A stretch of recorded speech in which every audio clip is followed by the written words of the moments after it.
Good afternoon, beautiful people. Welcome to another episode of Kiko's Freethinkers Forum. This is episode 119, and we're joined by a very special guest. You all know who he is, Dr. Matthew T. Witt, based out of Laverne, California. He's a public administration professor based out of the University of Laverne, which is located in the aforementioned Laverne, California. It's in Los Angeles County, and we've talked about so many different topics in the past year, I'd say. It's crazy. We've developed a friendship. A lot of people on the forum is definitely familiar with his work now. We've discussed essays of his before. One in particular was the geography in Imperial Terror, which was based on the Flashpoint in Ukraine book, which was a compilation of essays by the late Stephen Lindman. And out of that compilation, Matthew T. Witt was one of the contributors, and also Jack Rasmus, who's been on the show, Cynthia McKinney, and there's also been a lot of interaction with people who contributed to that collection. And just a shout out, rest in peace to Stephen Lindman. He had a lot to do with that. He compiled that list of authors together in that book on Flashpoint in Ukraine. And I like to plug that book in because it's a very important book. And it stood out compared to other books that covers the same topic about the ongoing Russo-Ukrainian war in 2024.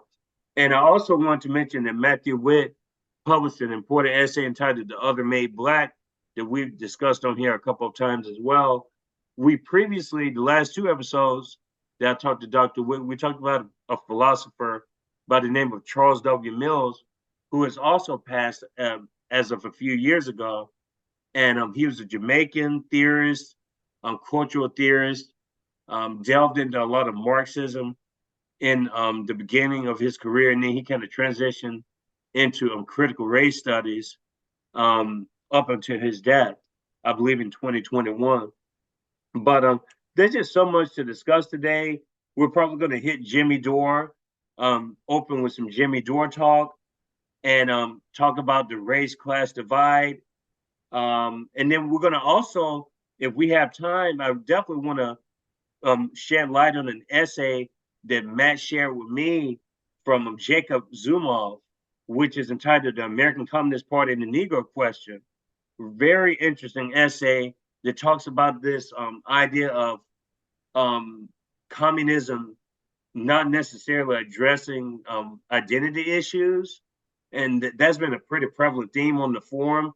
But having said all this, let's just introduce Dr. Witt and bring him in and say welcome to the show. And thanks for accepting our invitation again. I can't wait for this discussion. Our pleasure, Kiko, always. Thanks so much for having me back. Just a slight ad. Please subscribe to the channel. Support independent media. Just as simple as that. People ask, what's the best way you can do to support this channel? Just a subscription for free. I don't want any of your money. YouTube will pay me once we get enough subscriptions, and we're almost there at the finish line. And the goal is to reach 20,000 subscriptions by the end of 2024. Very ambitious, but it's good to set goals sometimes. And we're almost at 1,000 right now, so we're getting there to be a fully monetized channel.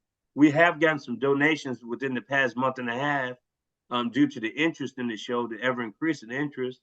But this is a global forum, not just local, not just national, but international and global.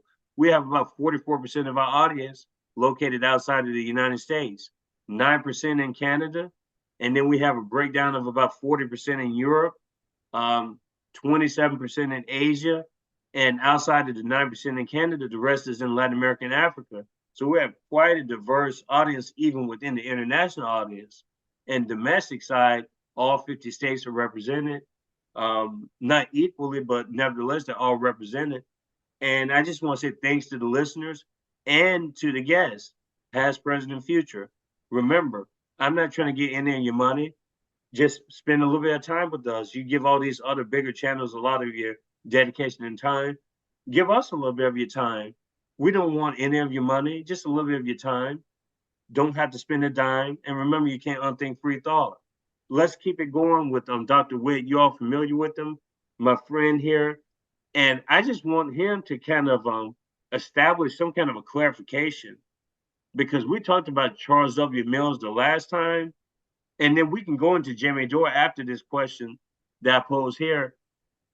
Mills uses a word called Herrenfolk, and you mentioned it to me in our email correspondence within this last 3 weeks. What is that? What does that even mean, Herrenfolk? Is that something that's strictly for white people? Like, what exactly is Herrenfolk? It's a great question for pinpointing a discussion like what we continue having. I should know, and I have, but it escapes me now. And Charles Mills makes the attribution in his book of the origins of who originated and popularized the term. It's German.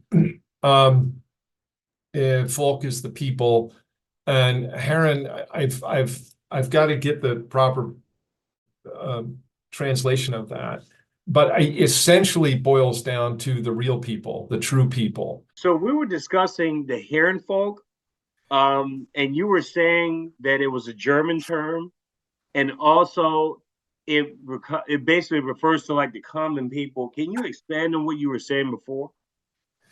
And while we were offline, I looked up to make sure I was having it right. There's two meanings associated with it on Wikipedia, and they are these are but useful. The it's not woke bespoke. It's just Wikipedia. The one is the master race, Herrenfolk, directly tied to, and Herren, I do not know, folk is people, of course, but Herren, I'd like to get actually just the translation for Herren. In any event, the way that he uses it has to do with how I was describing it. Has stopped. This meeting is being recorded. How I constructed the meaning, Kiko, is how Mills intended it, which is the appropriate people, the people properly so called, the entitled people, the bespoke people, those who are entitled to the full franchise of democratic institutions.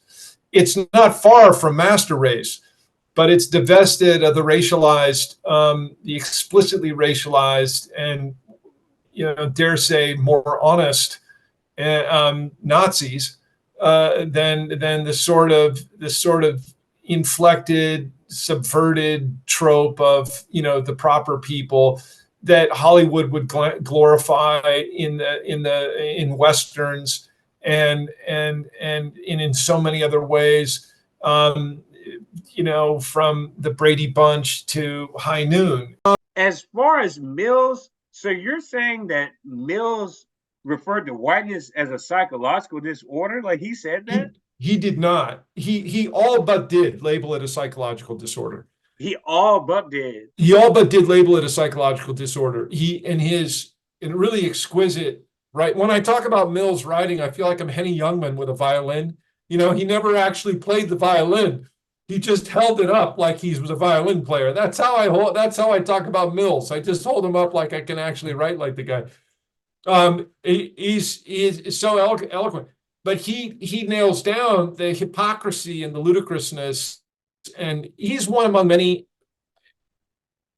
I'll say, Black writers who, from Baldwin to Ellison to any number, who really nail this down in all sorts of ways from their angles of intellectual artistry. Race and Racism, a Comparative Perspective.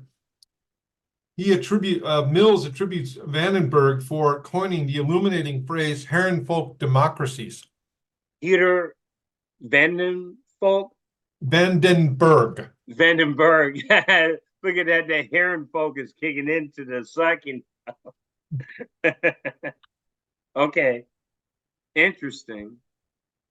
And the thing that is curious for me, and apologies for the technological issues we've been experiencing, audience, but I think we're on to something now. I think the Zoom wave is working for us long term. I was thinking about that you insinuated earlier that Mills refers to whiteness as a psychological disorder. To me, that's a fascinating um, statement. Now, I know that you said that Mills didn't say that, but that seems to be your interpretation of what Mills believed. And so, what does that say about the construction of race in general? It's not just whiteness, right? Is that confined to whiteness, or is that just whatever it is? Whiteness just the default? Is that basically what it's saying?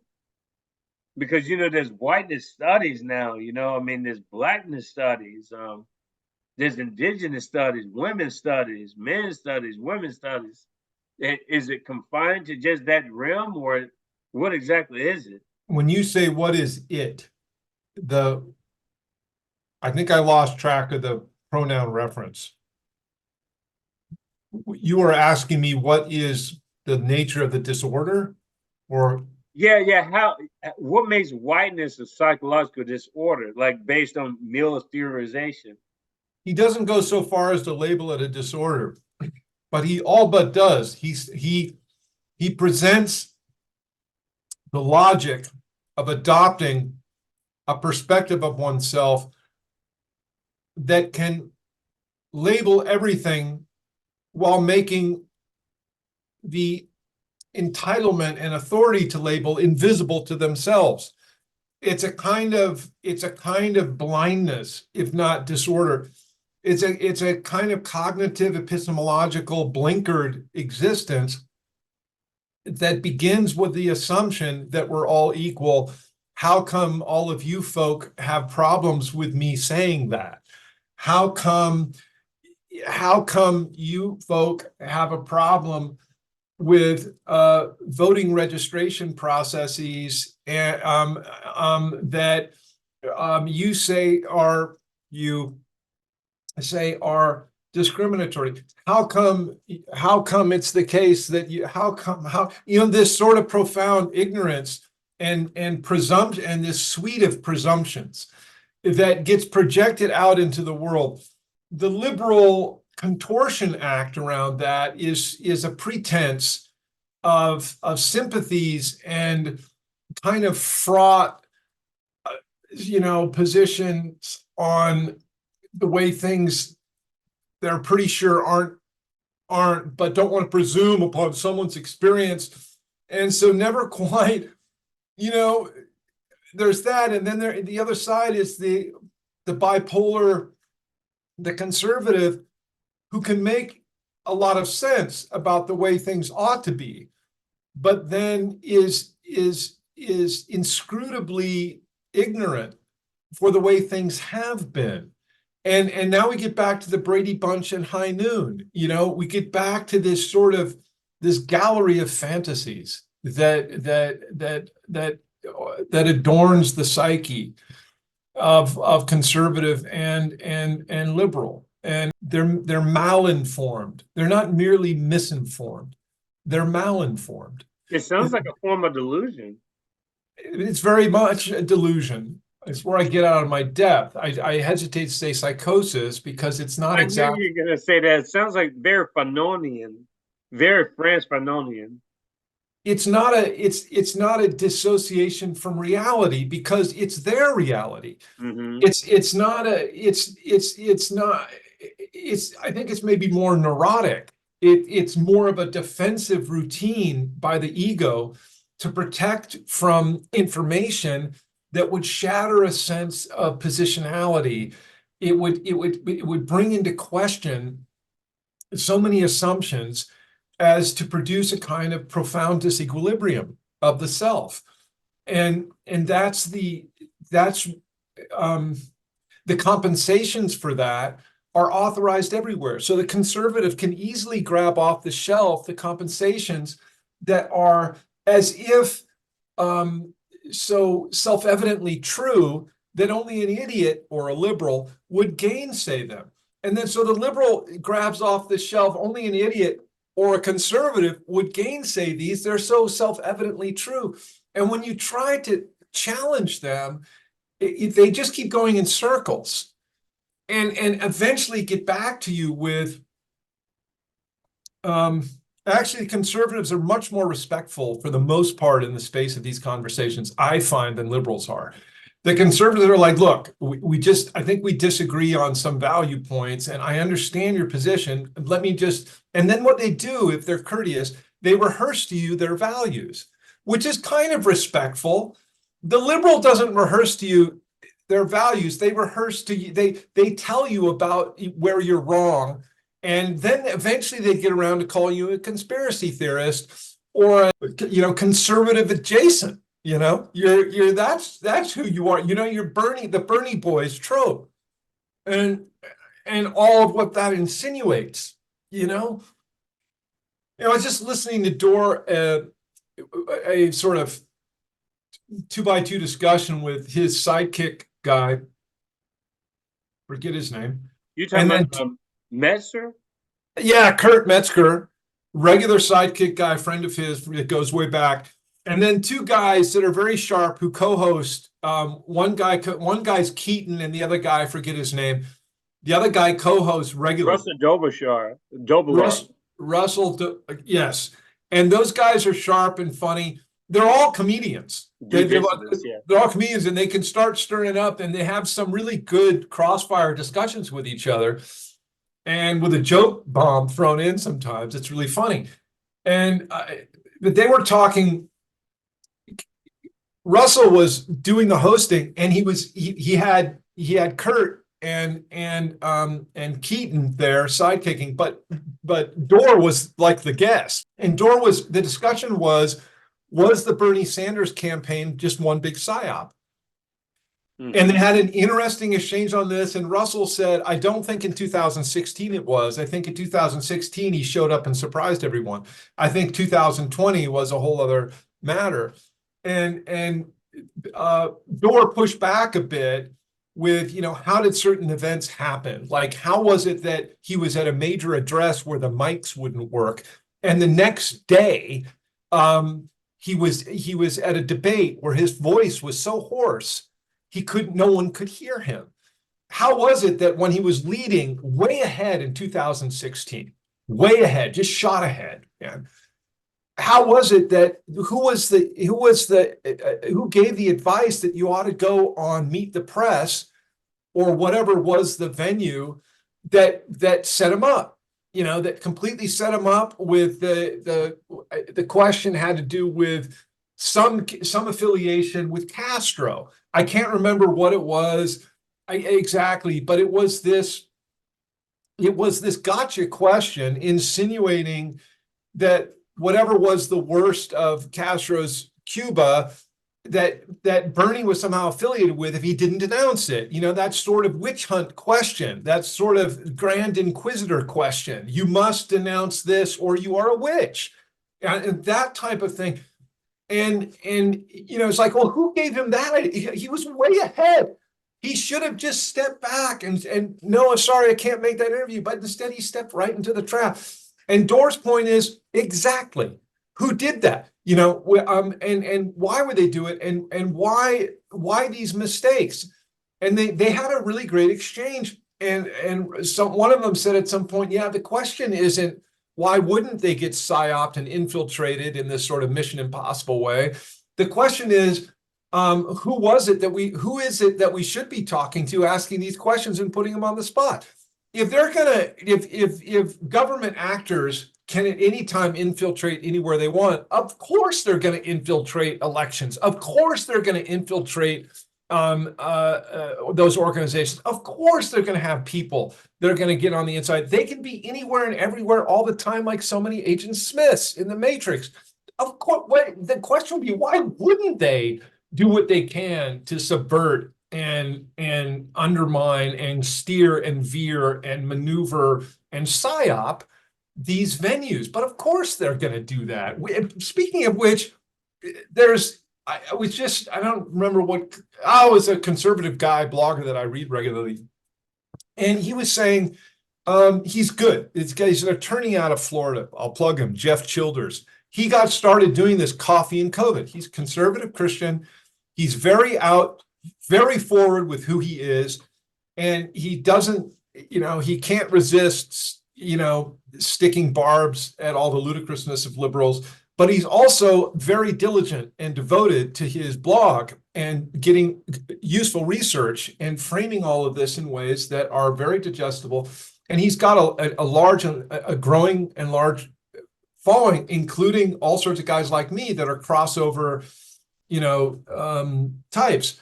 Okay. He had brought up that there is this Renta Crowd agency that you can, if you want to get a lot of people in a hurry to your protest, call us up. We'll get them there for you. What about all these protests virtually simultaneously in major campuses across the country, and the same and the types in this recent broadcast by the Jimmy Dore show with Russell and the foursome, as I mentioned, they were like, yeah, when people show up to be regular people dressed regularly, not grungy, stinky, grimy, angry, in your face. Who are these people?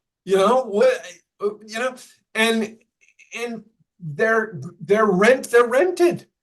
They may well, in many instances, be rented. They log in. They get PayPal'd in. All they have to do is show up and get a coupon and a bar chart barcode and QSR it into their computer that they got there, and they get paid. It's not beyond the realm at all. The evidence for provocateurs, of course, is as old as the hills, and we've talked some about this, that they would go so far as to establish this Rent-A-Crowd thing. And Childers talks about this is a real thing that has been clearly documented. So he just says, is it such a stretch to assume that this agency that was set up, it was a spin-off of a state agency, if I recall what he said. Would it be such a stretch to think that they're working those angles now for all sorts of protests? Is that such a stretch? I'd have to go back and find it. I can send it to you. I'm a bit off course here. We talked about that. We talked about these manufactured events. Yes. My theory is even, and I'm sure we can go way back in history, but just within the course of my lifetime, I would think the first event that created this bubble of suspicion was 9/11. There's always the initial action, and then there's the response to the action. So if you believe that 9/11 was an inside job, that's a very credible thought. At the time, it wasn't marketed as such because the mainstream thought that was very threatening, because they wanted to go to war anyway. That was the whole point, was to go to war as soon as possible, to keep the funding towards the war there, to keep the public going there. But the public was resistant to the war back then in 2001, but they did it anyway. And we know that the forces are going to do it anyway. I honestly believe we're in a time now, it's not like it was during the Vietnam era, where you could see the populace had more of a say in the matter, and the deep state, I believe, actually had to pay attention to the people. But now the deep state don't give a shit about the people. The deep state don't consider anything about the people. You could have 90% support on the ground against the war, and the deep state would still make sure the war happens, because the Congress people already bought off and everything else associated with that. But going to the 9/11 thing and just this trajectory of events, I don't think people question the legitimacy of the events to begin with. And I hate to say this, because I don't want it to make it seem like the cause was not justified, people being in the streets, but the George Floyd protest, the amount of people that were in the streets didn't make any sense at all. Only because people who never protested in their lives were in the streets. This is not the first time that this has happened on camera. The Rodney King beatings in '92 was a very vivid memory that I had. I was 9, 10 years old when that happened. And then you fast forward, you see that happening. First of all, why is it broadcast by the mainstream media? When has the mainstream media ever highlighted an injustice and actually wanted to do something about it. Because you notice that there was no really sweeping police reform after that happened. It sounded good when it happened, but at the end of the day, what happened? They turned the page. Trump was in office. And I think that had a lot to do with the whole situation, was to change the guard, get Trump out of office, and kind of just go from there. But as far as these events are concerned, it's just, to me, nothing. I don't think that the people are really questioning so much. And I think it's because of something you said earlier. People are so concerned about their own ideological angles that they don't even consider the event to begin with as like already something that's part of a bigger plan. Like even the Berghe stuff doesn't make sense just in retrospect, because Bernie's not an idiot. Bernie is part of the Democratic Party, but Bernie conveniently runs as an independent during before the elections happened. He's a little independent person in Vermont, like Dr. Rasmus was saying. We both agreed on that. But then all of a sudden, when the elections come around, he campaigns with the Democrats, he works with the Democrats, and then he basically gets the benefit of being a part of the Democratic Party, knowing that he's not part of the club. He's just in the room, but he knows he has no leadership. He has no clout to move the room. We know that Hillary and Bill, even the corpse that Biden is, the people who are propping up the corpse, he's in that system. Bernie is not a part of that network. And he knows that. He knows his role. And he's playing his role to a perfection, if you ask me, because he keeps people with this bullshit hope in the Democratic Party. It happens every single cycle. I think people are now just like, you know what? I don't believe this stuff anymore. I believe it's all bullshit. I don't believe you're ever going to do anything to help the people out. So I'm going to leave your club and start something of my own. And once they see that, they see the polls that people are breaking away from the system. And so they will bring in events to create some kind of mass hysteria. Yeah. And these, like you said, why all of a sudden these campus protests? It's an election cycle again. Why did October 7th happen in such a secure part of the world? I mean, Israel controls everything that goes in and out. So how the fuck do these people cross and breach the border? They breach the barrier. Maybe Netanyahu wants to stay in power. I don't know. He was so unpopular as it was. Why is that out of the realm of possibility? But as soon as you say that, why are you talking like that, Kiko and Matt? It's just, let's just bring it in to reality. But what is reality is the question. That's what's hard to determine. What's reality? I love how you're putting it. You're nailing down what I've been trying to get at for the last 30 minutes. The Israeli Netanyahu's was the biggest beneficiary. So when crimes happen, detectives, investigators ask cui bono, who benefited? Who had the capacity, who had the means, who had the motivation, and who benefited? And Netanyahu hits all of those at the top for what happened October 7th. In the most police boundary probably ever produced in human history. The most redundantly policed, militarized boundary that has ever existed. The most high-tech, monitored. You got to be kidding us.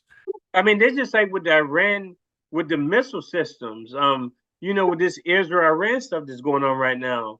Okay, so the Iron Dome and all that stuff is in place. They just like, there's so much money invested in this system. The system isn't going to break down unless it's allowed to break down. It doesn't make sense. And it's just one of those things where it gives more credence to this idea of the deep state, because the biggest part is that how do people collaborate that easily? But you have to understand, people with resources are communicating with each other constantly. Don't think that Hamas doesn't connect with people with the IDF. These people talk to each other all the time. Thank you. Thank you. And this hostage thing doesn't make sense. The hostage situation doesn't make any sense at all. Like, I know there's way more to it than what we're being told. But it's like, what are we going to do? What power do we have as observers? That's what we are. We're witnessing everything ourselves. We're not even journalists. We're watching the other journalists. And the journalists aren't really journalists because do they really know what's happening on the ground? No. All they can do at the end of the day, you're still getting something through something else. You're not getting it directly. Journalism is not a direct source of information. It's something that's secondary. It's here and knew what happened. You don't know what the fuck is going on. And they can create whatever they want to create. This is the construct. We're all working from within the construct, the doxa, in a more kind of, but the construct. It's everywhere. It's nowhere. You sense that it's there, but you can't quite touch it.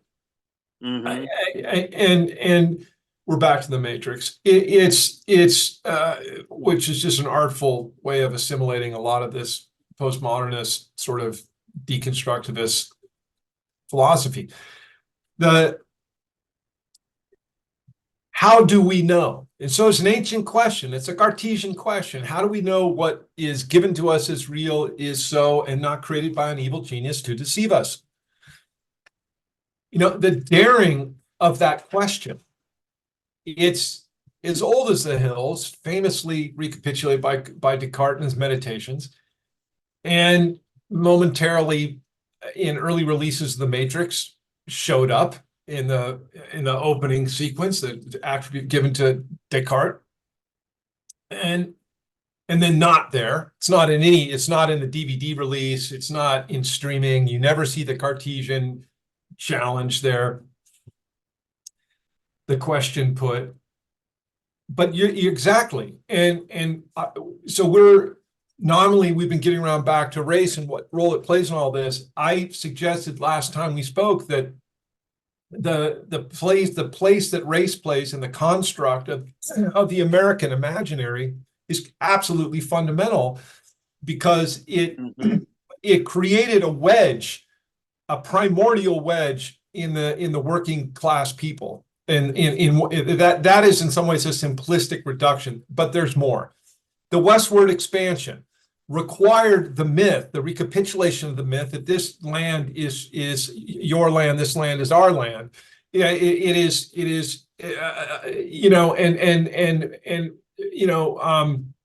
Woody Guthrie wrote those in an ironic tribute to the possibilities of the everyman, actually. But the mythology, as it would be constructed from High Noon to the Brady Bunch, was otherwise, and what was needed always was an incident. To your point, an incident that creates a gaslit condition where everyone's focused over here.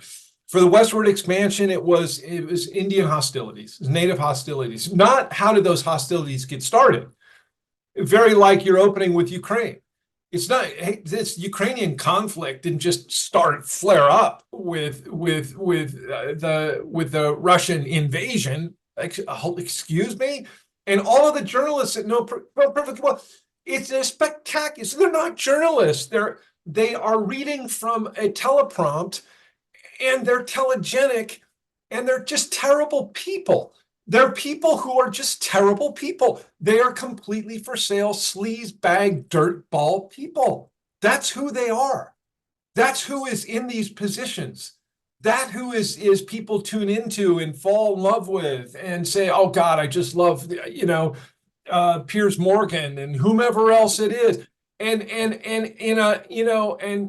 once in a while, they'll be granted an honest line or two and a candid moment, but that's just to seal tighter and tighter your consciousness, because someone like my dear neighbor, lovely person, but benighted through and through, when it comes to talking about any challenge of the liberal, just a stream of headline platitudes, and then gainsaying, can be respectful. Well, what you're saying, I get, but really that reduces down to how men see the world. Okay, now we've got back to I'm just that guy. Okay, if men, women, I said, well, it's funny you should mention that, my neighbor, because it's mostly men doing this. So perhaps it would be. Meanwhile, history doesn't show us much evidence of women pulling men back.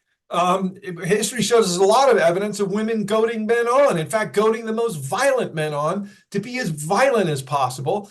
So, in the sociobiology perspective, their sperm and egg get a better position. So the women have had as much stake in that argument as men have had in the violence. It serves the propagation of their cultural capital, their genetic capital, their endowments. It serves it. So go on and get some of the most violent of you guys out of here. We don't particularly like being around you when you come home. We'll keep the guys that are less violent and better senses of humor. We might even sort of have their children, but we'll say it's your children, but you will protect all of us. When I hear these sort of, it's a man's world that has screwed everything up, please. Okay, back to sort of this, how things get recapitulated and the narratives get embedded. The westward expansion needed the myth that the Herrenfolk was a thing, and the true blue Americans moved west with opportunity and to materialize manifest destiny. Meanwhile, there was no land available in the colonies for working people. They were reduced to not much for the most part, and different from Europe, but in many ways absolutely a continuation. And the stigmata of race, it's the basic narrative that every half-honest Southerner will tell you, that race was absolutely necessary to sustain as a thing, because for among other reasons, there were way more Black people in many parts of the South than there were white people. And it was occupied territory. It was always a state of very tenuous occupation. And so you had to make whiteness militant. And you had to make the target, you had to quite constantly be shifting who was the target of violent revolution of the enslaved people. And then who was entitled to something by virtue of birth. All these fictions, we opened with, why was it so virulent in America? Why was what is everywhere, negotiated across cultural lines with nominally with some respect, and in any event without this kind of hysterical, sort of distancing, that why so virulent? And why so hyper-police this consciousness of race in the United States? And then you get these subroutines of the liberal wringing their hands over, oh my God, yes, it's terrible. And then the conservative refusing to look at the basic facts on the ground of how institutions have been racialized. And it doesn't take any one racist at a time when it's baked into the cake. So how does this happen? And I think the answer is, back to Mills, is the policing of the color line is really a policing of consciousness for white people. That's really what it's about. It's not a fear of miscegenation and mixed. It's a fear of losing status. It's a fear of losing position. And what would that mean? What are we supposed to negotiate otherwise? And then into that space becomes, a negative attributions towards the other, because the other becomes part of an imaginary that threatens us in some way. How did that happen? In the befuddlement of the PSYOP and the deep state maneuvers around this, they're just constantly, it's an origami. They just keep producing this origami of different images on us, and they can flip those on us. And this has happened post-Floyd and through COVID, and in sync with all things wokey dokey, is that now the narrative is some ways flipping. And this is where you get these weird reversals, where, to your point, and then you get the triggering that is cross-cut everywhere. You get the conservative hyper-triggered, that they see what's going on, but having themselves never been honest with themselves, are also trapped. But they see very clearly the bullshit. They see very clearly, and they're willing to understand the nature of the immigration catastrophe that is completely engineered, the southern border.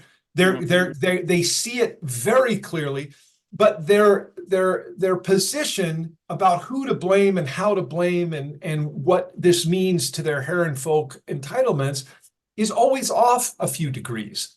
And so there's no making common cause with them. That's why I haven't seen the clip, but I've heard reference by Dore of this MAGA guy getting up on stage with this. I'm sure they're both white guys. A MAGA guy getting on stage with a communist, and they're embracing each other. What would Mills say? Would Mills say, right? Would Mills say, "See, I told you so"? The communist perspective has always needed to be exculpated of the race question. Would he say that, or he would say, "Wait a minute, this is kind of interesting"? Would the Marxist Mills? How would the Marxist Mills view such an accord between a MAGA and a communist? Because for Jimmy Dore, it's a big deal. It's a big deal because it's the arch conservative understanding finally that a lot of what the collectivist is talking about, they actually share in common. We share a common border. We share a common fate in so many intricate ways. And we understand now a common enemy, which is this Brahmin elite and their accessories everywhere, in academia, in the media, in the professions, ucking everywhere, who are their front guard against free thinking and what free thinking catalyzes, which is some action and shared actions to some point. But man, I can't get it together with my neighbor. If I can't arrive at a provisional reality, a desert of the real with my neighbor, it's a profound failure. And then you just realize, oh my God, we're that's the space we're in, this hyper police space and this hyper befuddled space, propagandized space, just off the chain propagandized. Back to the reversals, Kiko, and I'll pause. The post Floyd, George Floyd, the reversal has been now white people are back on their heels. Whiteness is a thing that can be talked openly about. The vagaries of that positionality and its befuddlement and all of that is openly talked about. And the problem, all of which I find a good thing on the one hand, but it is so interwoven with all things transgender.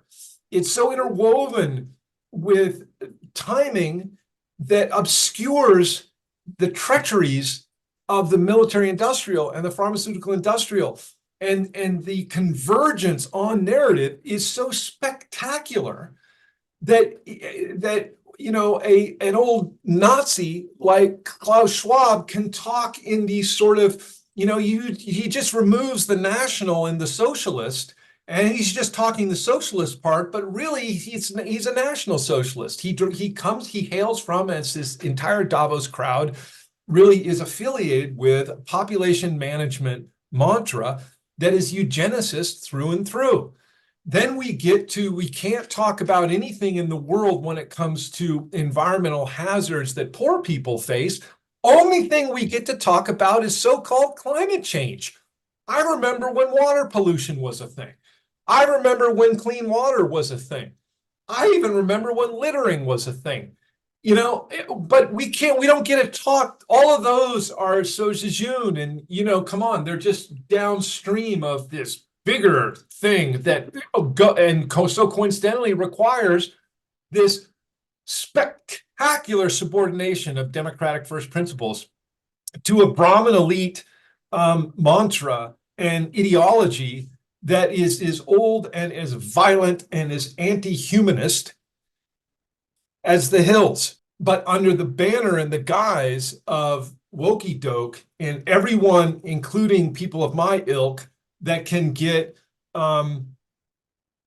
that get felicitously triggered. Hey, they're talking about, hey, are they going to talk about race stuff? Are you serious? Real? Is this going to happen now? Is this what? Yeah. Oh yeah. We want to hear from you, man. Oh yeah. We want to, yeah. Oh yeah. And then, but it's not long before I realized there's a new orthodoxy. There's a new totalitarianism here. There's what you cannot speak about. The guy, Clayton Powell, is it the guy that does Redacted with his wife? He's a biologist. They're out of Portland, Oregon. It's not Redacted. Shoot, what is it? A Dark Horse, the Dark Horse podcast. Weinstein. Oh, Brett Weinstein. Clayton Powell is the Redacted, and he's also with his wife, and they are journalists. But it's Weinstein and his wife who are scientists, and no one's fool. Weinstein's a bit of a shadowy character. He's got a brother that's got also their family ties are kind of deep state, and Weinstein's cause célèbre is that he refused a no white people day at, I think it was at Evergreen College in Washington where he was, and he refused it. He was outspoken. He's like, this is completely wrong. This is just, are you kidding? This is wrong in so many ways. And he got run out. And eventually quit. He was made such a pariah, persona non grata. I think it was Evergreen. And he quit and then started his sort of podcasting. Are you talking about Brett or Eric? I'm talking about Brett. Okay. Yeah, the brother. Aaron is the guy more murky. I've seen some interviews with him. Yeah. Is it Eric? I think so. Yeah. But see, and he just happened to know Epstein, you know what I mean? And then, no, exactly. Right. But see, this is the craziest thing. People don't put two and two together. There's just so much you've said. Guys, it's such an optimizing experience to be able to, when your brain is just working and your wavelength is here and here. But I feel like there's just so much synergy when we're talking, because you're saying things that I'm anticipating. And it's like, damn, like, how is he knowing what I'm thinking?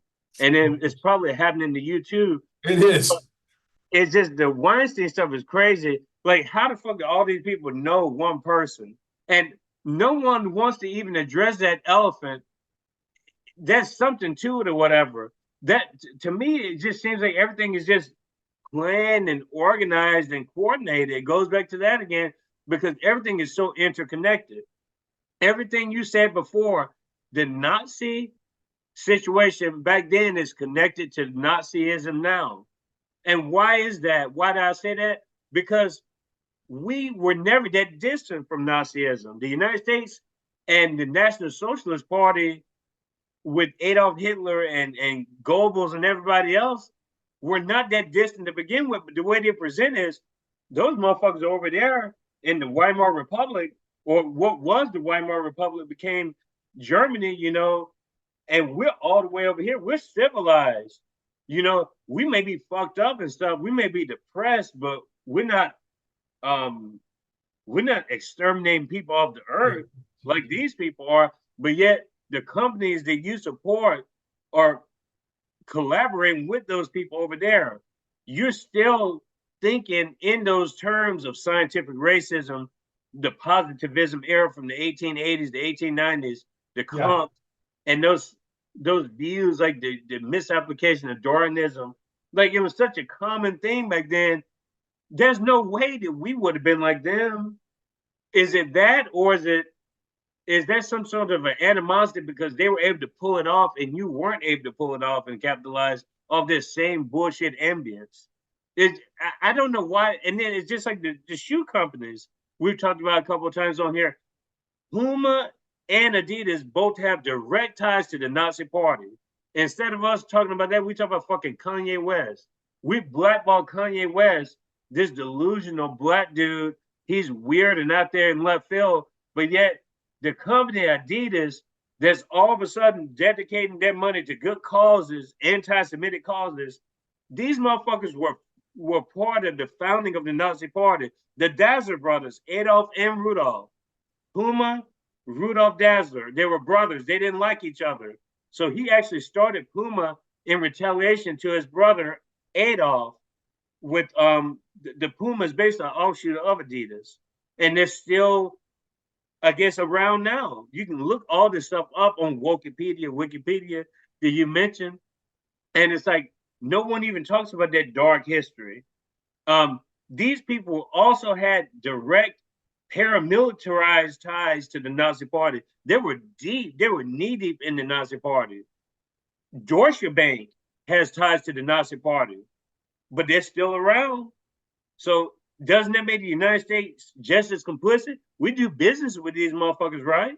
So it's just, I think it's convenient how people want to distance things, but at the same time, your own history is showing that it's the same pretty much everywhere. Slavery didn't just happen here. It happened in Brazil.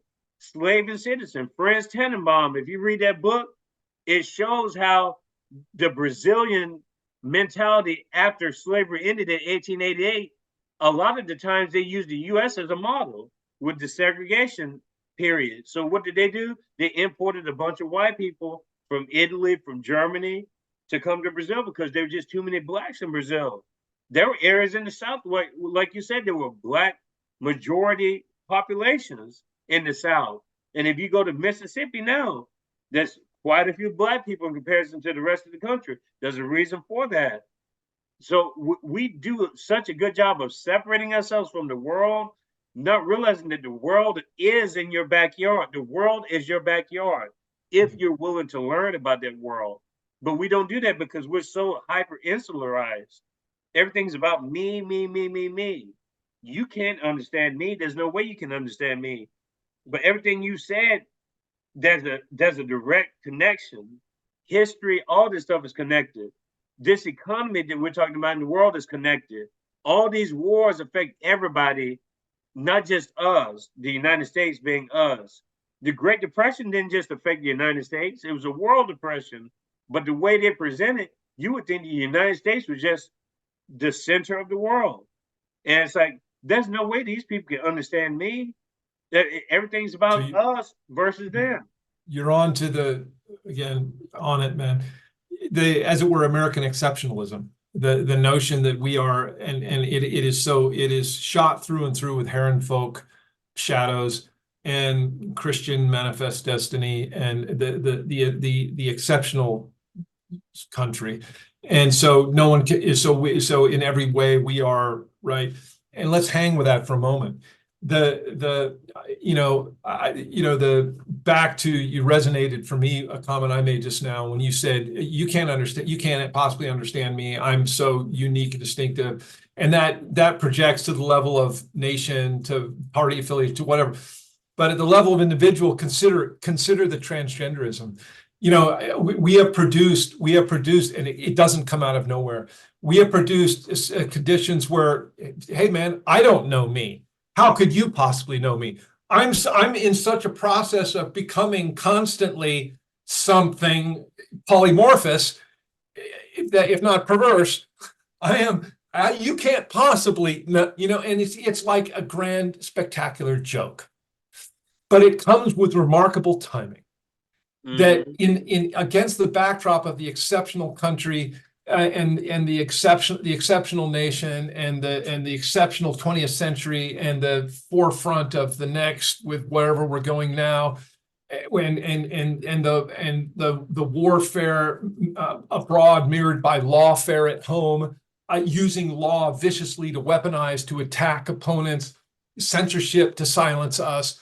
spying made mundane by the deep state through legislation that just sails through on FISA court reauthorizations, and so that no one can become there will never be again another Julian Assange, because it's now everything that he blew whistle on is fucking legal.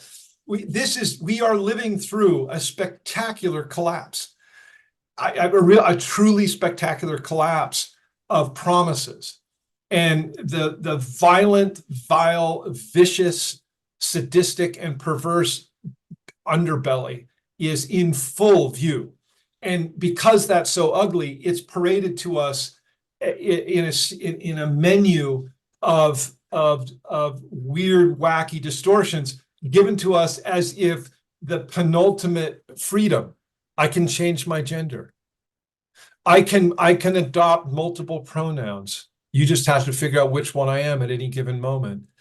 I don't know me. You can't know me. That's your problem, not my problem. That I don't know me is I know myself so profoundly that I'm so far ahead of you. I'm so transcendent. I'm so, all of that. I'm plural. You live with it. I mean, you're not, you're singular. So how could you possibly understand? What's the word? It's not a synecdoche. It's one of those others that, it's representational of the larger chaos. That if we could bring the distraction all the way down to an interpersonal, fundamental ambiguity about identity being singular or plural and what that denotes, and we could have actually pretend to have real conversations around the absurdity of all of that. I can claim me, we, us, me, myself, and I all the time. I'm so tempted when I ask my pronouns, me, myself, and I. Will that work? But I will get more than a nasty letter from HR. I will be hauled in for training. Whatever happened to a name? I've never fell into the pronoun stuff. I respect people who use pronouns, but don't expect me to participate. My name is Jerry Scruggs. That's my government name. Kiko is my preferred name. So I think we already had this before, and that's, to me, honestly, more universal. So you can argue in lots of different ways. For people who make it's still culture war stuff is what it is, because if it's no different than me wanting to be called a different name, like this is the name I feel more comfortable with. You're right. It isn't, but it's made a thing, because now I'm told in meetings that are HR. Please share your pronoun. You didn't share your pronoun, Matt. Can we get your pronoun preference? That's crazy as fuck. I'm sorry. That is. Can we get your pronoun preference, please? Because if you don't give us your pronoun preference, you're going to trigger up everyone about how they can feel. What's next? The degree of Jewishness you are, or what degree of blackness you are? Like, that's the thing. Where do you stop at that point? Where do you stop splitting at that point? And at what point? And think, but then again, for us, it's so spectacularly well positioned at this time. Transgenderism, which is a perfectly fine thingy-dingy. It's a perfectly fine thingy-dingy. I've known transgender. I'm dealing with it in various ways. Dealing with it. It's what it is. I have in my own family. I'm not gainsaying what, right? I am, however, understanding that a thing that shouldn't be made a thing is being made a thing with remarkable timing to absorb all the bandwidth of discussion about who's guilty of hurting someone, who's and who is, and then who adopts that of all creepy crawling troglodytes, Klaus Schwab and his crowd are, and the sinisterness, and then so the conservatives see through this and they go, you know exactly what you're doing. Mm-hmm. And this is where, but we can flip this around. We'll be around just as easy. They're just as dumb about so much shit. It doesn't make any. But see, it does make sense, but it doesn't make sense because the people, and the case in point, Do you notice how they conveniently shield people away from the trans issue, for instance? And I'm all about human rights, but at the same time, you have to understand you got to call out hypocrisy on all different levels. Yes. I don't give Black people a pass, and people may say it's because you're Black you feel comfortable. No, motherfucker, you know how I am. I just call it the way I see it or whatever. I call it spade a spade. And if you've been a hypocrite, you're a fucking hypocrite. And most of the Black people that I know, and I'm just being honest, great people, they don't give a fuck about trans issues. They don't give a fuck. They're ignorant about trans people. But guess what? Most people are. So why do you expect people who are dumbed down and ignorant to begin with, how are they going to understand something like this to begin with? They know it's already understood that there's not going to be an understanding. So what do? You add more into it. Just keep adding more stories onto it. It becomes a part of the popular culture. It becomes a news story. It's more politically induced than anything. And who are the people who benefit from this? The Democrat woke crowd benefit from it because now trans people get thrown in. Trans people who just want to mind their business and do their thing and live their life, they can't even do that now because they're getting highlighted and being used for political agendas. Black people are being used for political agendas. White people are being used for political agendas. Black trans people are being used for political agendas. You can break it down either way, but the point being is that we're all being used for political, just stupid, simplistic agendas. These people see us as disposable. They don't care about us. They see us as just opportunities and numbers and figures. That's it. Liberals all of a sudden are so literate and beneficent towards the transgendered conditionality, they could give two shits, except in the most insincere ways for racialized segregation for decades in this country. They don't have to think too hard to understand, to perceive that if they're white in of a certain class, there are no Black people anywhere for miles. Now, it doesn't take much to figure out that can't possibly be an accident. It just can't possibly, unless you harbor in a furtive way, in a guarded way, in a way that you may be ashamed of, prejudiced, racist attitudes. So then you're confronted with, why do I have those attitudes? Maybe some of them are true. I know a lot of people that think they're true. Am I the person that thinks they're true? I don't think they're true. Why would they? It's a logical fallacy to begin with that assumption. If I began with that assumption, I have to realize it's full of circular reasoning and reductive to the point of a one drop rule, right? Doesn't that where that all takes us back to? And this is, of course, I know this is completely absurd. And yet, Joss, it is true that Black people have this circumstance that they can't seem to get over. And so they keep getting stuck in these traps. They keep getting stuck in these cognitive traps, which is what Mills is getting at, kind of in an artful way, in an elegant way. But you can feel the exasperation with Mills in his writing. It's just the exasperation is there. It's just like, my God, how many times do we have to say the obvious? Emperor doesn't have any clothes. The whiteness is a construct. Race is a construct. How many times? It's the exhaustion, as Norman Finkelstein is exhausted. I have no more fucks to give, right? It's the utter exasperated exhaustion in the face of this withering, constant fucking water torture, drip, drip, drip of, try as you might, you'll never escape this construct. Ellison was onto this in Invisible Man when he recounts the letter that he carried from that on his way to his new employment that said that denounced him, and it was from the back. What was it, man? Yeah, I'm screwing it up. I've got it in the paper where and it was a black person in some authority that completely destroyed the character's reputation with this letter. If I recall, it's this viciousness of the more you hope and think you think finally you're gonna get a fair deal, you're always in this Jobian, Book of Jobian kind of condition that you're never gonna, and it seems so basic, and it seems so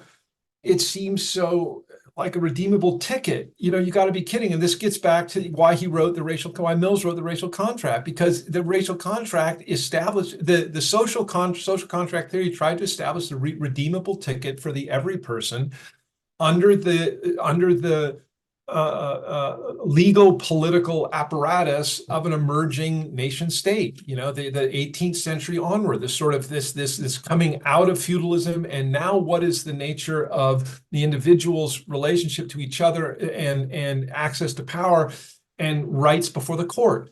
Who are we now? And his point is the befuddlement of all that in the face of the actual empirical manifest mistreatment of people along this racialized axis, and hence the book. And there's so much there that can be unpacked, but this exasperation. So back to the transgenders, at the timing of all this, that right at the moment of a convergence of understanding about the shared misery of people under the conditions of the fourth industrial revolution that we're upon, the AI revolution, the infotech revolution, the internet of bodies, the internet of things, this grand new epochal shift in social compact, this moment when so many promises are collapsing in on themselves for what they really were. They were hustles and cheats, and they were racialized. And this is the importance of his book. There's a certain axis of a way in which we can understand this. And then, of course, gender people will say, well, that's the critical race, but what about, and Mills has a retort to that. It's like, well, how implicitly with your gender is important, but how could you possibly leave race out of your considerations? And then we're back to your interrogatory. Are we just stuck with these infinitely reductive identity tropes that are traps through and through? How could we possibly get past them? Cultural capital is a thing, and that my aesthetic indoctrination and acquisition of taste differs from others. There's an awful lot of crossover. There may be an awful lot of crossover that we have intellectually. If we're like you and me, we're intellectuals, we have crossover. At the same time, we come from many things that are similar, but many things that are different. And when it comes to how we negotiate that in intimate spaces that are, say, at a party, at someone's house, it becomes important to ask, whose house? Where is the house located? How far did everyone have to travel to get there? Who really feels like they belong and who doesn't really feel like they belong? Who is right? So those are become, that's the irreducible geography of all this. On the same page that he mentions Mills, he mentions the authors of American Apartheid. Gosh, yeah. Nancy Denton and Massey and Denton. It's in the same page. He gets around. So it's the geography of, on page 28, I think. There's an irreducible geographic component to the making of identity. There's an irreducible geographic component to who's enfranchised and who is not. And understanding that and being conversant in that is super important to transacting something meaningfully free thinking for people. And because if you don't, you remain captive to these unexamined, primal, instinctual sort of protection of territory, policing of who's included and who isn't, and always, sort of establishing boundaries around that, because those boundaries are important for all sorts of reasons. But yeah. I don't want to cut you off, but I don't want to lose my train of thought on something hidden on this siloing of thought. A lot of what you're describing too, you can use any topic. I was thinking about, you mentioned Jimmy Dore earlier. I think this may be an appropriate time to discuss the Jimmy Dore, the clip that you want to share with the audience and stuff, because I think a lot of what Mills is describing and what we've discussed up until this point deals with the conundrum of independent media or so-called independent media, because if you ask me, nobody makes sense. And I don't like to comment on my own show. I do call it Kiko's Freethinkers Forum. I believe that the show up until this point, 119 episodes in, has lived up to his name, and I can stamp that myself, and other people can too. Will it change? If it does change, it's because I've changed and the model's changed. I don't want to change the model. I've had people basically try to recruit me to be a part of a bigger network. And that's the thing. When you grow a little bit, they're like, damn, he's interviewed this person, that person, that person. It's almost like a recruitment process. And so the decision is this: do I go with this bigger network, or do I keep doing my thing? And I'm not truly technically independent because I still base YouTube is like the basis. But within the YouTube world, I'm independent in the sense that this is original content. I don't really like to focus on a lot of channels. The people that you name, even the due distance people, and there's nothing against any outlet, Jimmy Dore, nothing against any of these YouTubers, these independent people, quote unquote independent. These people are all affiliated with each other, whether it's Jackson Hinkle, whether it's Rania Khalek, whether it's the redacted people, whether it's Revolutionary Blackout Network, what all these people are directly connected some kind of way.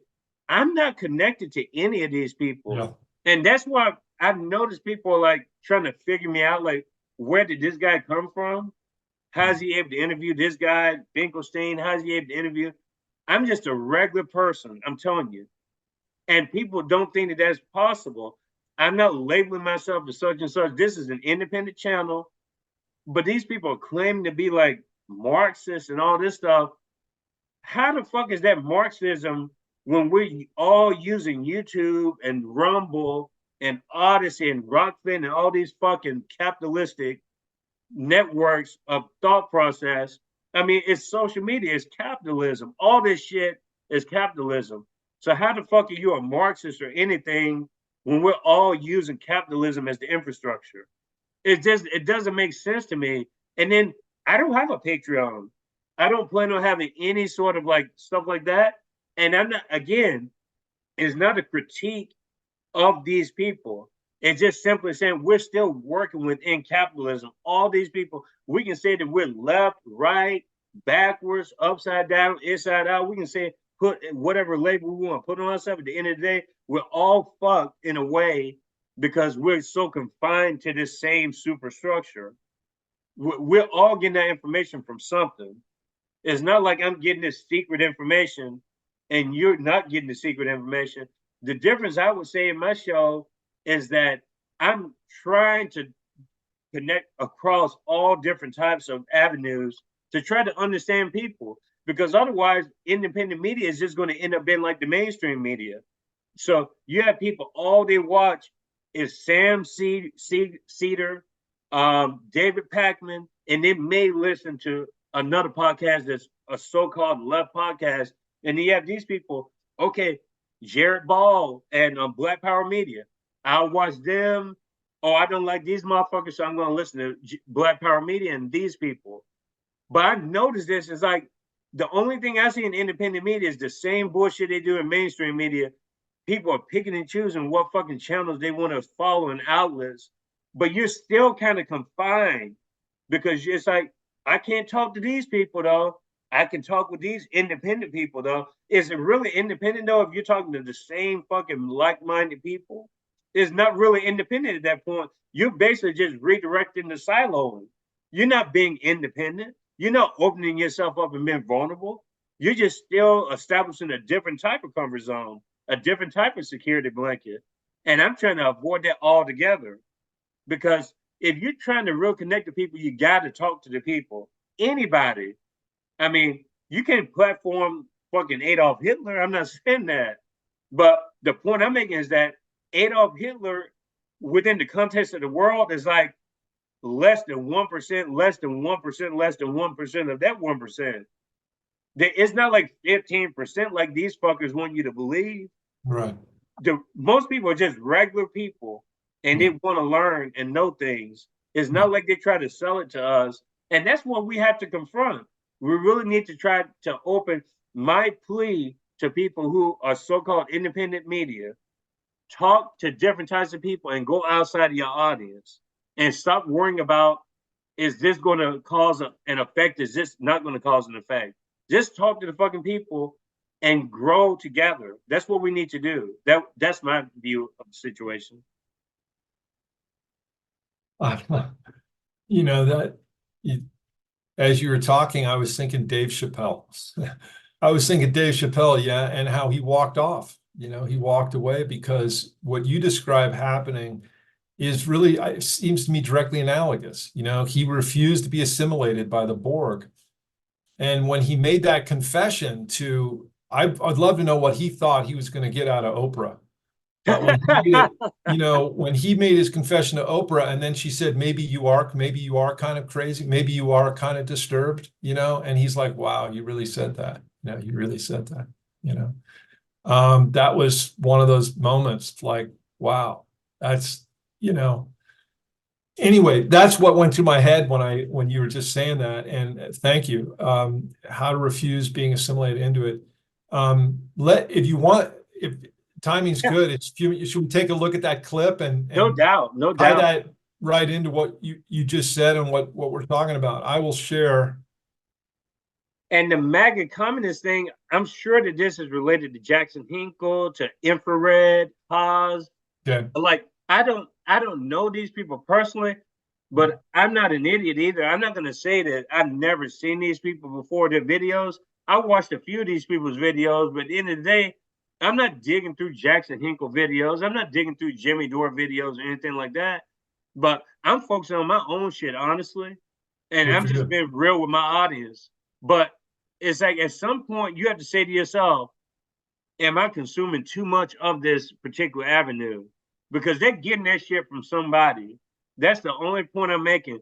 This stuff, is it really original as you make it seem? That's the question I would pose to the audience.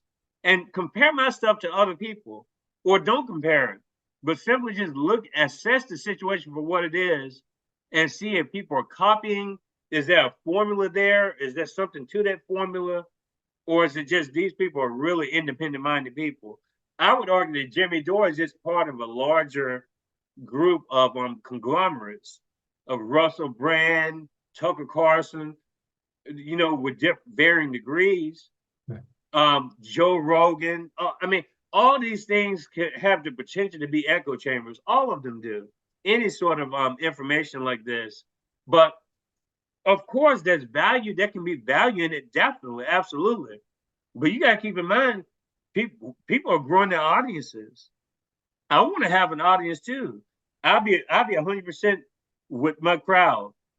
If I can make enough to where I was like a full-time professor, that would be my cap. I don't give a fuck if I had 30 million subscribers. I won't want that extra money. Just cap me out, and I'm good with that. Is that socialism? I don't know. But I'm just saying, I'm okay with that. As long as I can live and my family can live, I'm good. And maybe somebody else can be helped out from that. I don't need 30 million subscribers. I don't want no damn 30 million subscribers, because if I have that many subscribers, that means I'm doing something wrong for my particular purposes. And I don't know. I can't tell people their business model.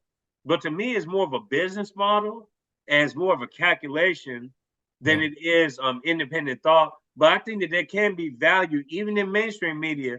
Information is power. It doesn't matter where it comes from, because you have to use your brain to piece the information together. So again, I'm not telling you not to watch these people, but I'm just telling people where I can't stand when it comes to this independent media, because I hear this shit all the time. Independent media, independent media. I said it in my promo, support independent media.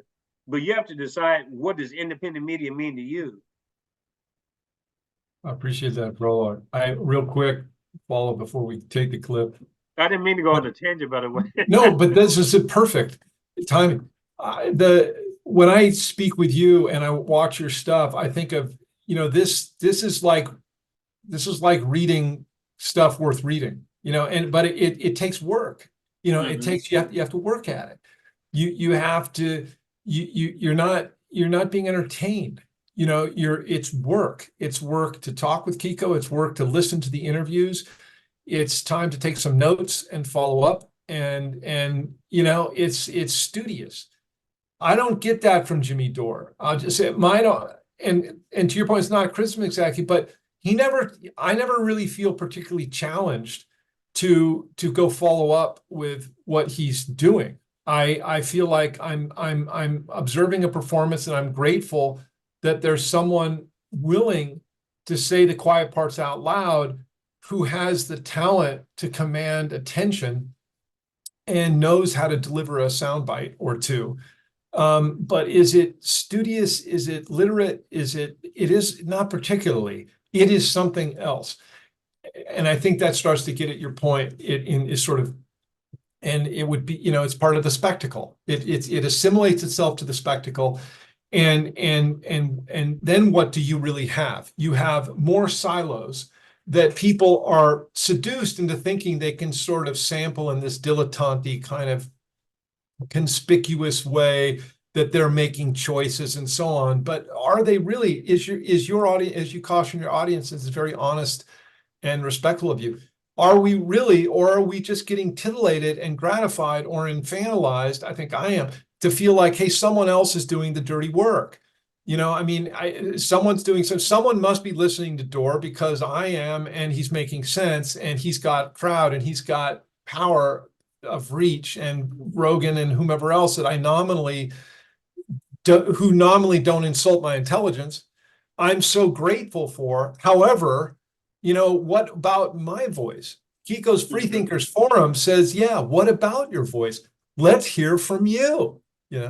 And when I watch your interviews, it's like, that's what's going on here. Voice, that's what's going on. That's what's going on with Jimmy Dore. It's his mantra. It's his angle. It's his position. And while he'll put himself out there, and he's comfortably uncomfortable all the time, and that's why he smokes pot, maybe, that's why he self-medicates, is that it's not recreational. It's almost certainly self-medication. It's because he needs to wind it down, because he's a guy who's so geared up to be in your face. He says some of the nastiest things, really. I mean, he says some terribly nasty, mean things about people. And I've seen him reverse himself, like with Bill Maher. And the thing, but then he'll reverse himself again and say the guy's a cruddy creep. He'll reverse himself again. It's sort of like, well, what is your real opinion? Is it just, how measured is your opinion, and why is it that important? I don't think Kiko sees it that way. As when it's loud and proud, it's got to be reasoned and personal and interpersonal and exchanged and negotiated and examined and open itself to being sort of pushed in, around, and back. And now what? Now what do we have? It's what you're doing is conversant. It's conversational. It's dialogic. That's not Dore. It's certainly not Russell Brand. I mean, Russell Brand's interviews are like, he always looks like he's about to fall asleep. And always, it looks like he's about to fall asleep, and he's just racing ahead to his next thought. These guys are clever, talented, it's savant level smart in some ways. But do I want to hang out with them? Are they giving me voice? Not particularly. They're not giving me voice. Do I get space to expand into my comfort and discomfort zones? No. I get reassured that someone else needs to be made uncomfortable. That's what happens when I see it. And with that said, I love how you put it. Let's play this. Jordan Reed exposed in hot mic moment. Now I want to make sure that you can hear it. Well, if you caught this Joanne Reed. Okay. Got caught on a hot mic. That's what I love. I love when somebody gets caught on a hot mic, as long as it's not me. And so she's really pushing that hairstyle. She's really pushing. The digression. She's really pushing what is it? What is it for? What do we call it at the show? Simple Jack here? Yeah, Simple Jack here. I don't know what this means. She's doing the simple here. I don't know what that means. It must be some kind of a product or She's something. taking a wig off with a Damn. scratch her head saying, oh, then put it back on. So listen to what she said on a hot mic. Here we go. Over the weekend, President Biden said he's ready to take action if Congress is serious about solving the border issue. If that bill were the law today, I'd shut down the border right now and fix it quickly. And Congress needs to get it done. Starting another fucking war. Still trying to kill the deal. Over the week. So I don't know if you heard what she said. She said, start another fucking war. So that's what they really think. Yeah. And anybody who Yeah. watches MSNBC is a sucker. Yeah. That's what they really Yeah. think. They think exactly like we think here at the show, but they're paid to tell you something different. It's called manufacturing consent. Noam Chomsky and Ed Herman wrote that book in 1996, I think, or something. That was before they consolidated all the news media. Okay, I don't know what we're doing So here. Joy Reid said that. That's crazy. That was an interesting clip exchange there. But yeah, it kind of goes into like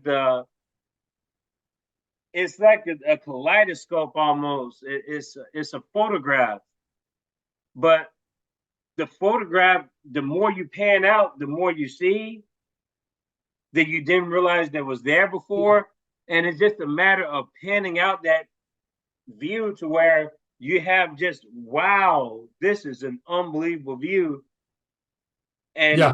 Jimmy Dore is kind of like you getting a clearer view, but it's still a view that's not quite panning out. But he makes definitely good points.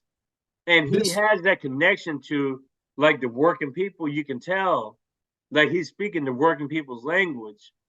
But it's also very much reactive to the mainstream media. Like it's almost like beating a dead horse. Like we know that the mainstream media is so fucking corrupt and bought out. We know that the two-party system is a sham. We know it's a one-party system. But what do these shows do, like Jimmy Dore? They never platform people outside of that system.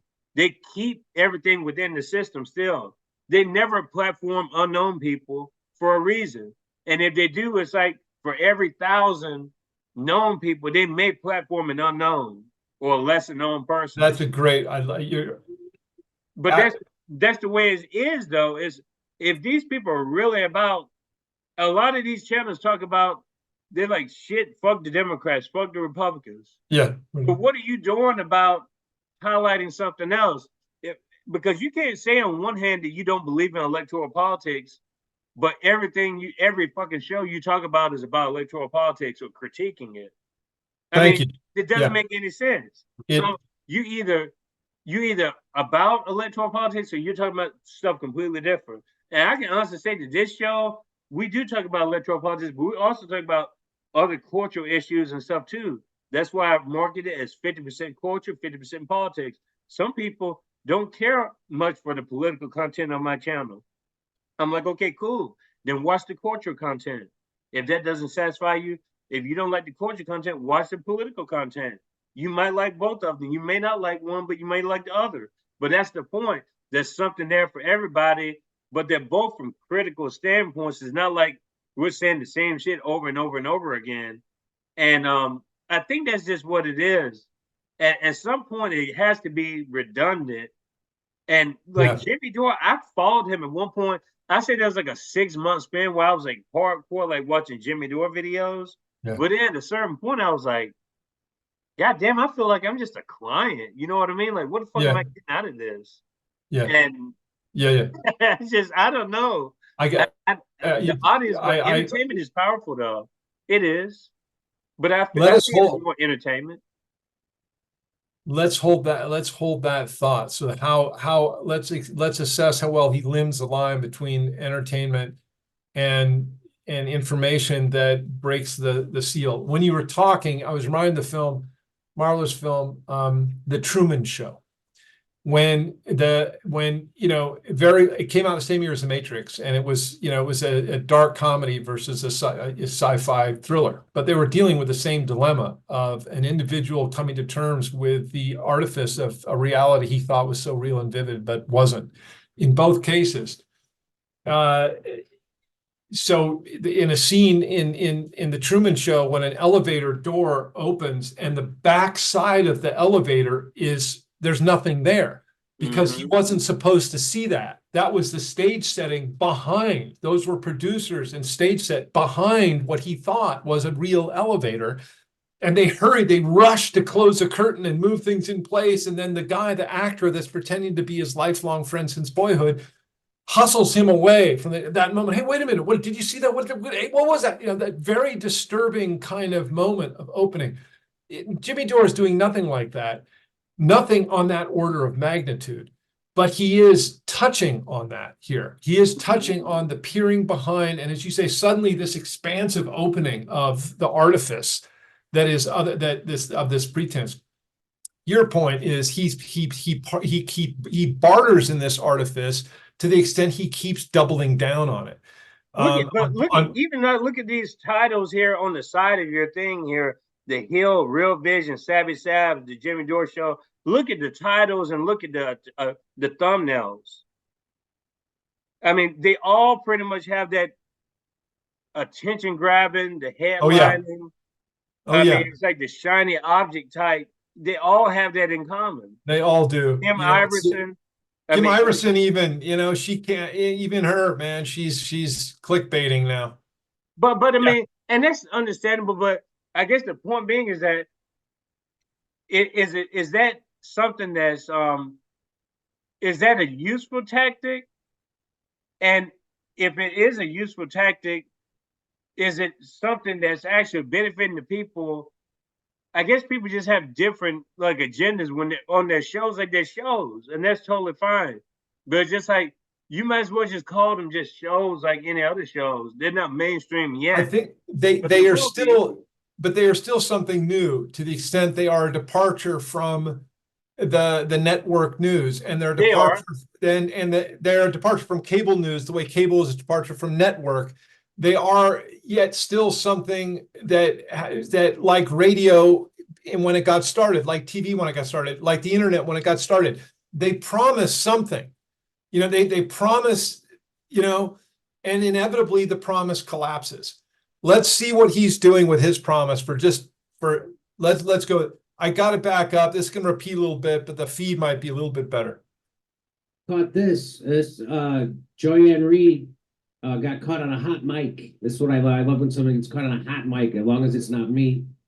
And so she's really pushing that hairstyle. She's really pushing. That's a wig. I don't believe it's hair anymore. She's really pushing what is it for? What do we call it at the show? Simple Jack hair? Yeah, simple Jack hair. Simple Jack hair. She's doing the simple Jack hair. I think she's got caught on a hot mic, and she had taken her wig off and was scratching her head saying that. But and then put it back on. So listen to what she said on a hot mic. Here we go. Over the weekend, President Biden said he's ready to take action if Congress is serious about solving the border issue. If that bill were the law today, I'd shut down the border right now and fix it quickly. And Congress needs to get it done. Starting another fucking war. Still trying to kill the deal. Over the week. So I don't know if you heard what she said. She said, start another fucking war. So that's what they really think. Yeah. And anybody who watches MSNBC is a sucker. Yeah. That's what they really think. They think exactly like we think here at this show, but they're paid to tell you something different. It's called manufacturing consent. Noam Chomsky and Ed Herman wrote that book in 1996, I think, or something. That was before they consolidated all the news media down to just 6 companies. Used to be 50 giant media companies in this country. And then Bill Clinton came along, did the Telecommunications Act in 1996, and now it's down to 6. And before that happened, Noam Chomsky wrote a book called Manufacturing Consent, which showed you how all the giant media companies don't actually tell you the truth about war, that they're there to manufacture your consent, meaning getting you to consent to these wars. And that's what she's paid to do. There's no bigger liar, a corrupt piece of it than Joy-Ann Reid. There's no bigger liar in the world. She's a diverse Sean Hannity, basically. Exactly. Right. It's She's not Sean stupid. Hannity. You, the viewer, are stupid. She's a liar. That's right. You are stupid. She's right. She's not stupid. That's right. She's smart. You're the sucker. I know people who watch MSNBC till this day. In fact, I'm going to dinner with one tonight who thinks that they tell them the truth on MSNBC. And I have to say, is there anything you hear on MSNBC that you don't believe? And they never have an answer. Seth MacFarlane believes in them. Seth MacFarlane You see him talking, and Bill Maher had to be the voice of reason. Seth MacFarlane, what a fucking moron. Go ahead. Yeah, Joy Reid is one of those, and I think this is true for most of them at that level of the game. This is a career for them. Of course. And they think I their didn't know he viewers was part are of the Jimmy Dore show now. I know they are. I know they are. I believe it. What's that, Kiko? I didn't know that Russell was part of the Jimmy Dore show now. This is Russell. Yeah, he hosts. He's been a guest host many times for Jimmy. Oh wow! See, that tells you I haven't watched Jimmy Dore in a long time. But Oh no, this guy Russell, he's the standard go-to when Jimmy's on the road. And I know. and- I remember when him and Keaton started Do Dissidents. It was like small, like Keaton, I think, and then Russell was like his partner on there. yeah. And I think they still do Dissidents, but I didn't even know that he was part of Jimmy Dore show now. I didn't know these guys till I saw them on Dore. That's how much I get out. Oh no, So, I've been following Do Dissidents for like at least 3 or 4 years. oh wow, I got to make note of that and catch these guys on their own. And that's platform. what I was saying earlier. I'm not going to bring up any names, but there definitely been there big accounts that follow my channel or at least watch my channel, because I know for a fact, like, things are starting to add up. And what they do, they were starting to recruit people from those smaller channels to be a part of a bigger network. They just like RBN is directly linked to Jimmy Dore, because RBN, when I started watching them, they were a very small YouTube channel, very small. When Jimmy Dore made the guest appearance, though, they exploded. What is RBN? Revolutionary Blackout Network. Okay. Sabby Okay. Stabs, Sabby Sabs. she's part of that network. Yes, and the young guy, other guy that's been on Dore many times. You're talking about Nick. Yes. He's part of Revolutionary Blackout Network. Yeah.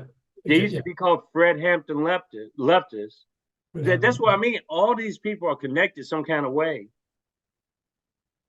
And and maybe it's not a bad thing because it's starting an independent network, but I feel like that those people are less likely to push and challenge those people, because I got big because of Jimmy Dore. I got big because of Finkelstein. I got big, but it's like I don't feel like they challenge those people the same way, because it's almost like you owe them some kind of because Right. they help grow you. I don't know. I definitely feel like there's something to that though, because if Jimmy Dore says fucked up shit like you said, so how does that make the people associate with him look if he's saying shit like that? Yeah, I don't know. I don't know. Let's. Yeah, he's on the one hand, Jimmy Dore is incredibly loose cannon.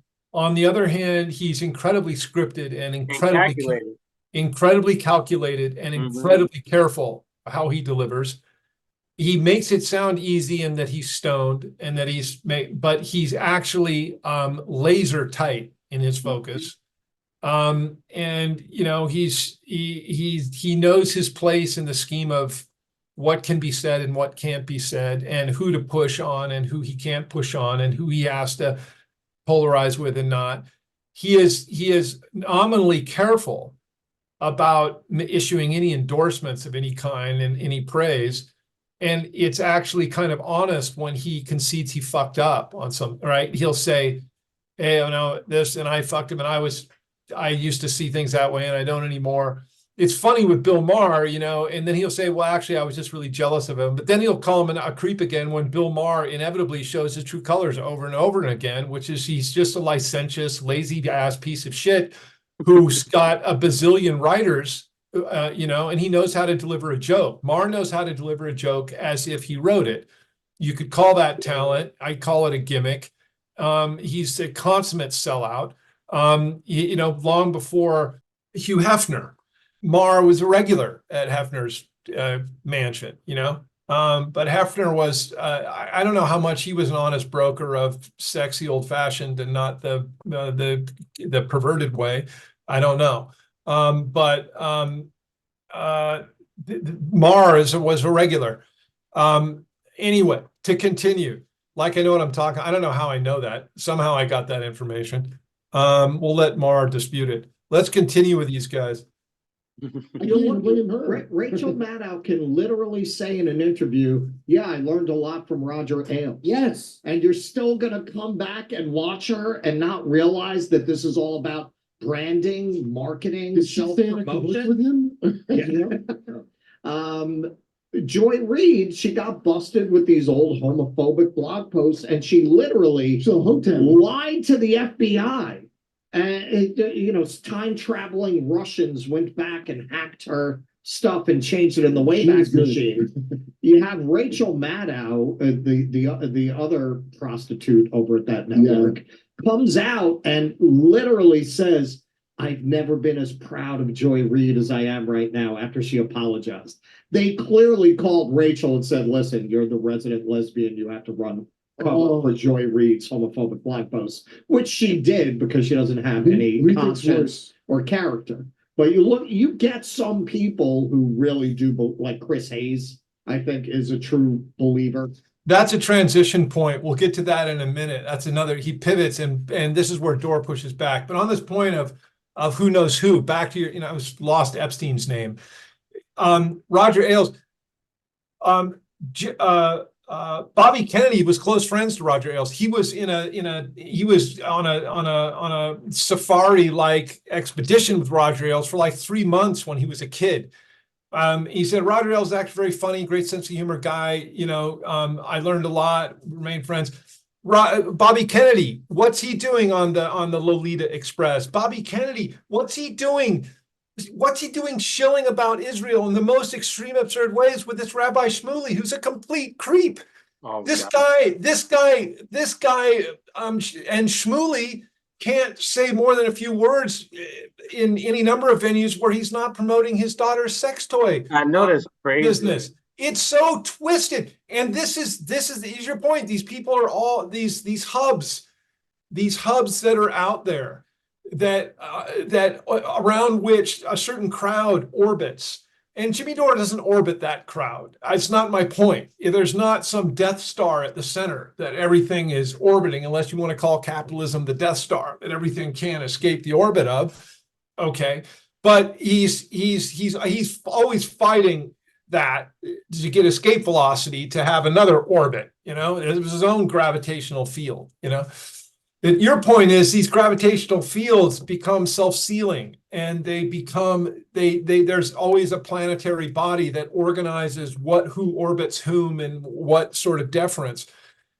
Now they're going to pivot here to where he says, well, there are some of these guys that I think are true believers, Russell, and Jimmy says he doesn't think so.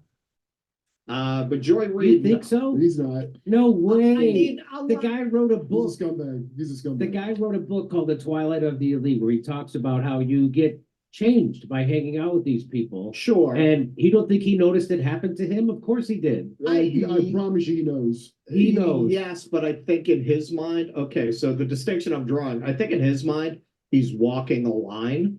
I think for them, they're kind of like Glenn Beck. I think Glenn Beck was doing campy comedy, basically. Glenn Beck has Dorothy's ruby red slippers and original dress like on display. Yes. In his house. So I think that's I don't think he ever bought that. And if you look at some of his older stuff, he did stuff about the healthcare system. He's a Mormon. So these people, they're just getting paid to put on a character. That's what Joy Reid says when she's having dinner with people. Yeah, Joe Biden's a fucking idiot. I can't believe this guy's president. You saw for a second who she actually Van is. Jones did it outside. And how much contempt could you have for your audience? A lot. Go on night after night. When Nancy Pelosi, related story, that we're going to cover later. When Nancy Pelosi starts throwing out that protesters are Russian, did she believe that? She doesn't believe that. Of course they don't She believe. knows the people who follow her stupid enough to go along. None of them even believe funding Ukraine is there to help the people of Ukraine, except Marianne Williamson, apparently. She thinks that. She lived in a geodesic dome for a while. Did you know that? No, I didn't know Oh, that. she's fascinating. I mean, look it up. So they all know what they're doing, and they all know they're lying. And here's she actually addressed this. She addressed it. Here we go. Leaking. Before we go, I just want to apologize very quickly. I was chatting during a clip that was playing, and we try to keep this show very PG-13. So I just want to apologize to anyone who was listening to my behind-the-scenes chatter. Deeply, deeply apologize for that, because it's PG-13 up around here. What? So thank you. Now apologize to And Ward. she didn't apologize for the sentiment. So she's apologizing that she got caught using a profanity on cable television, which is not a crime, but she's not apologizing for completely revealing that she's betraying and lying to her audience. Like that's not the problem. The problem is that someone heard her swear. So is everybody who watches that show 85 years old and over? That's the only thing they get offended at is swear. They don't get offended at Somebody lying. her to say that, and they understood more than that. That's a thing to let slip. That, like, you're not getting fired for it. Oh, sorry for cursing. So it's a clever political way to get out of it. But people hear that and it sticks in their head. It's like telling the jury to disregard something. They don't disregard it. Like, I know. it's in there. Okay, wow. So again, just to reiterate, if you are getting your news from MSNBC, CNN, or Fox News, you are a dupe of the highest order, and you don't deserve to live in a free country. You don't, by the way. We've already lived in this is a fact. So he continues to repeat this mantra, and he continues to rehearse his scorn and derision, and he can't let go of it. Some of this is, I think, market driven. Some of it is Jimmy Dore. Jimmy Dore just can't let go of his scorn and derision in a way that's condescending and not particularly that helpful at the end of the day. I think that is simpatico, but not as sophisticated as was your point. I want to stick it in there. I wanted to say that Van Jones, I met Van Jones years ago. He came and spoke. Someone got him, I had a connect, and he came and spoke at Laverne. I thought, man, this guy can talk. I mean, and he was eloquent, and he was sharp, and it was poetic and political, and it was like ministerial. And I was listening to a preacher. It was all those those idioms that are a particular genius of Black political genre, that is interwoven with Black American political genre, that's interwoven with religious. No one can quite do that. No one has mastered the liminal space of the idiom between the state and the church, quite like, as it were, the Black cultural endowment there. And he was a STEM winner. And what a sellout. Van Jones, what a spectacular sellout. When I saw him, I've seen him. The guy's way, in my opinion, meeting him and talking with him, he's way too smart, like probably many of these other people, to actually believe what he's saying. He's way too smart. He's merely positioned himself, and in ways that, again, to circle all the way back, Kiko, for what I was thinking about saying, in ways that is back to the plantation. It's legitimating the white man's burden. It's legitimate. It's adopting the white man's burden and walking it around the block, and now making it kind of ecumenically cosmopolitan, because it's spoken by someone who's nominally Black, but actually what's done is a hustle. The hustle is, and they know the price tag for that is large. That if you can say it the right way, and it comes from the particular imaginary of it lends legitimacy in a way that no white person could at this time in our history. And these are very bright, capable people, complete sellouts who know exactly what they're doing. And they can go home and pet their dog and hug their kids and be completely sincere, a lot the way Nazis were, to hug their dog and be completely sincere while going back to work for a monstrous operation that in many cases they didn't believe in at all. You know, in some cases, they were true believers of it. In other cases, didn't absolutely believe it at all. It was just what had to be survived for the next 12 years.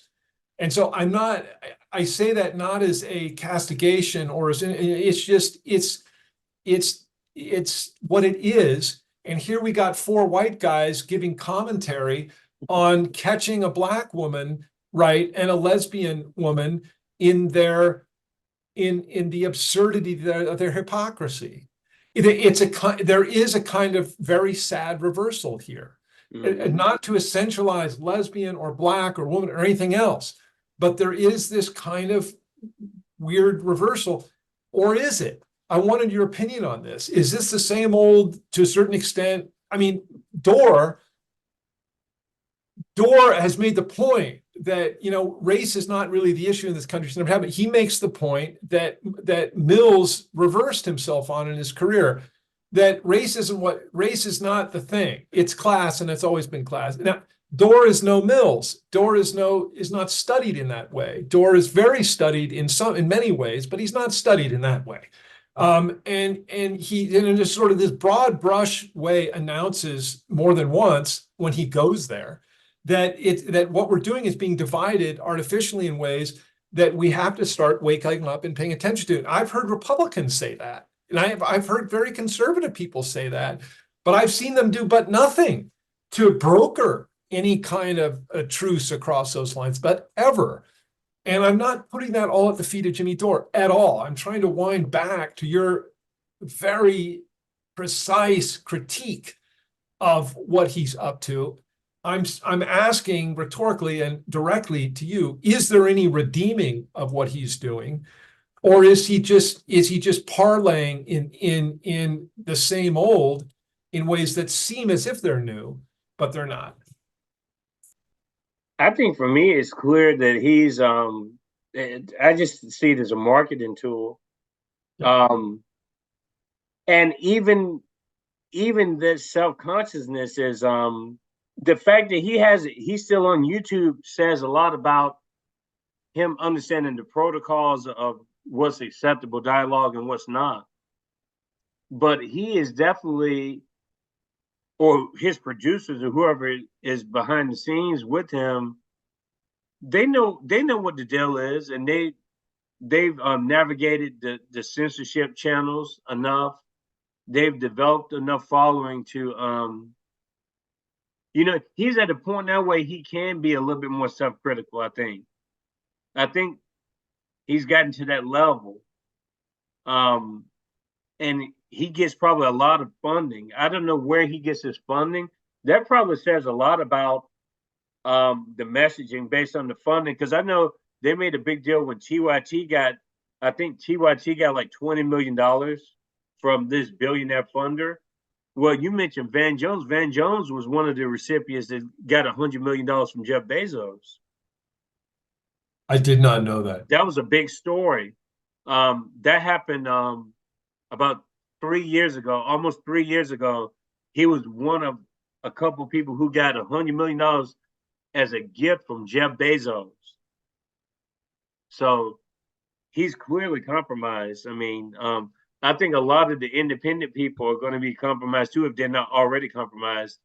I don't know that Dore's received anything like that. He may not, but I know he does advertising now. He does advertising for gold. He's advertised gold. He's advertised other stuff. He probably doesn't have that kind of a funding range, but it's still, from an ideological standpoint, it basically serves that same purpose.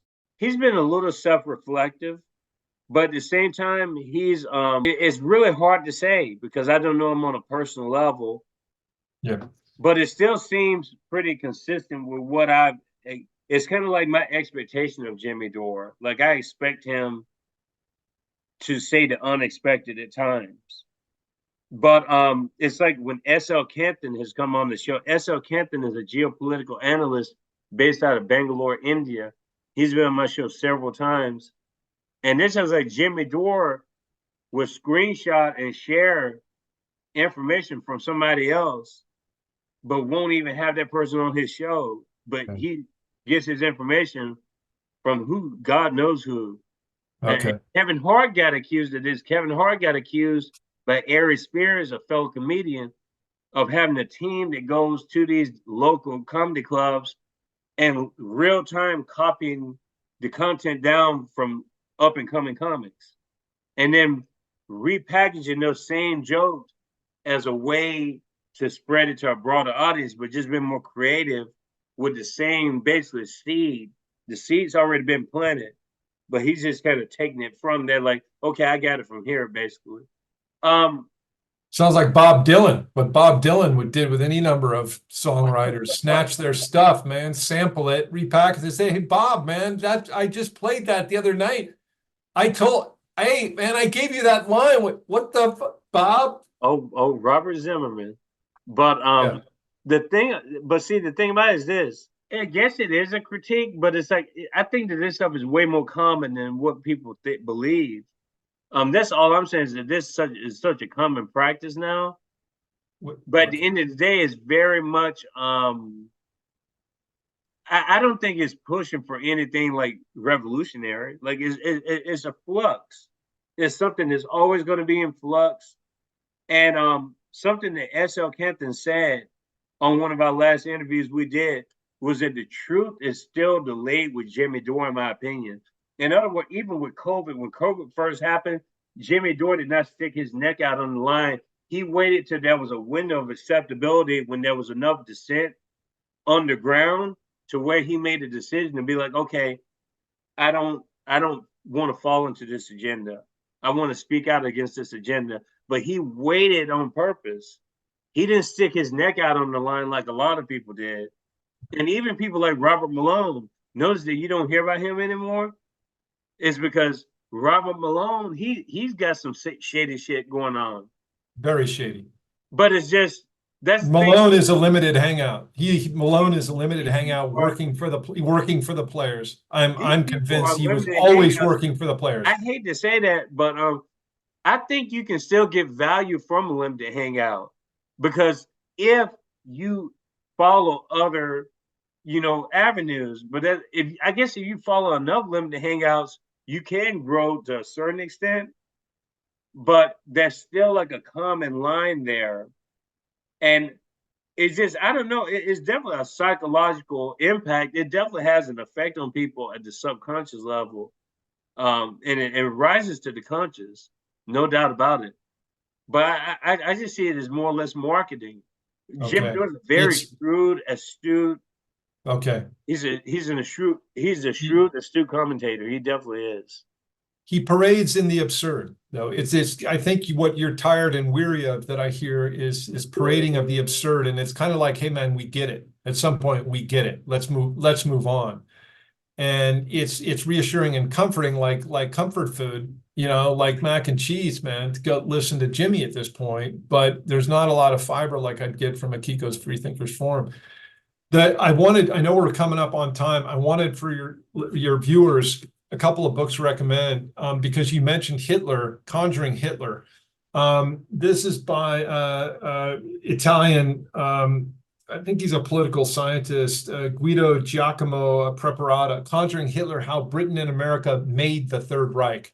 A fascinating read about the construction of Hitler, making useful a pariah who distracted from all the shittiness that had been post-colonial Britain and segregationist United States, and creating a wedge between Germany and a very natural ally culturally and otherwise with Russia, and Conjuring Hitler.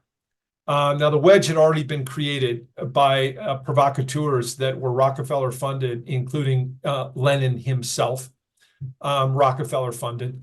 That story, that the wheels within wheels there of the construction of the artifice to distract and foment, and is spectacular. Preparata gets into this with Hitler. Conjuring Hitler is a good read. And the other is Agnotology, which I've not yet got into, the making and unmaking of ignorance. Okay.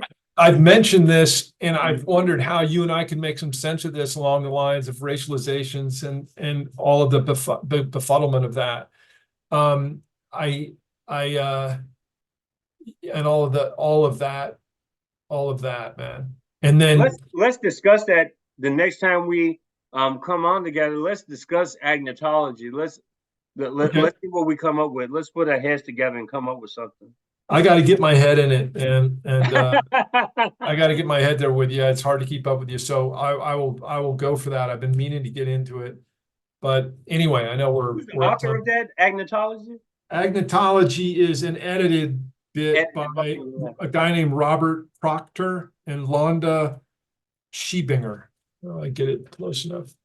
And do you still follow? Who's the person that has the Substack that talks about this topic? Toby. Yeah, Utopian. Toby Rogers has got into it. That's where I first heard about it, from Toby Rogers. His Substack is Utopian. Your kind of guy, a perspicacious thinker, fields from a lot of stuff. I think that he's got a psychology background, but I'm not sure.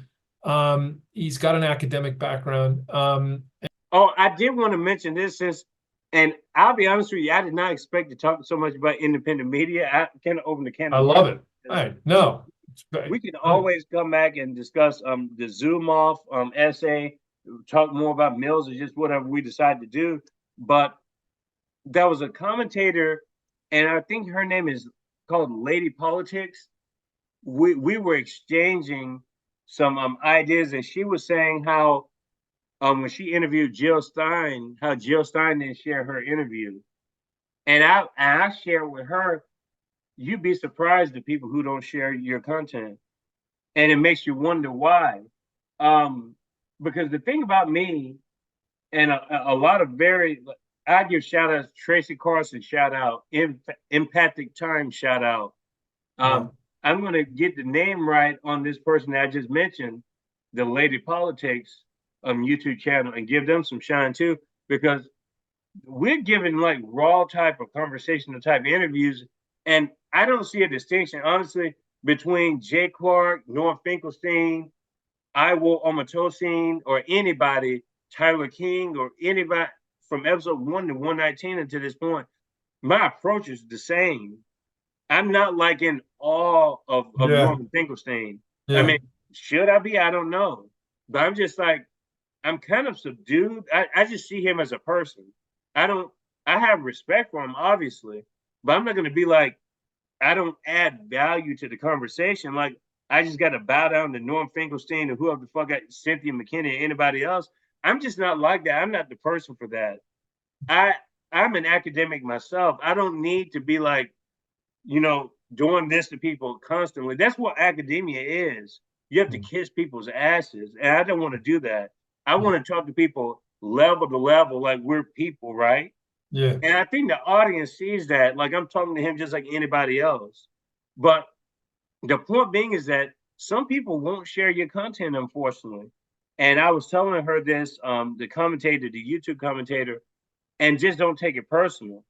Because it can be deflating, because I've had some guests, I'm not going to throw them under the bus, but it just makes you wonder, why don't they share the content? And when we communicate, but it's like you don't share the content. I don't know. Everyone's got their own thing. I don't know. At the very least, it's kind of lazy, I think, especially when you got independent channels that are trying to grow the right way. But I don't know what goes into this. I've had to learn some very ugly things into this independent media space. There's some people we've mentioned throughout the course of this interview that I won't go into, but simply that they're not the person that they present themselves to be. And I'm not talking about a guest either. I'm not talking about a guest. I would never talk shit about a guest and bring them onto the show. I think that's something that's disingenuous.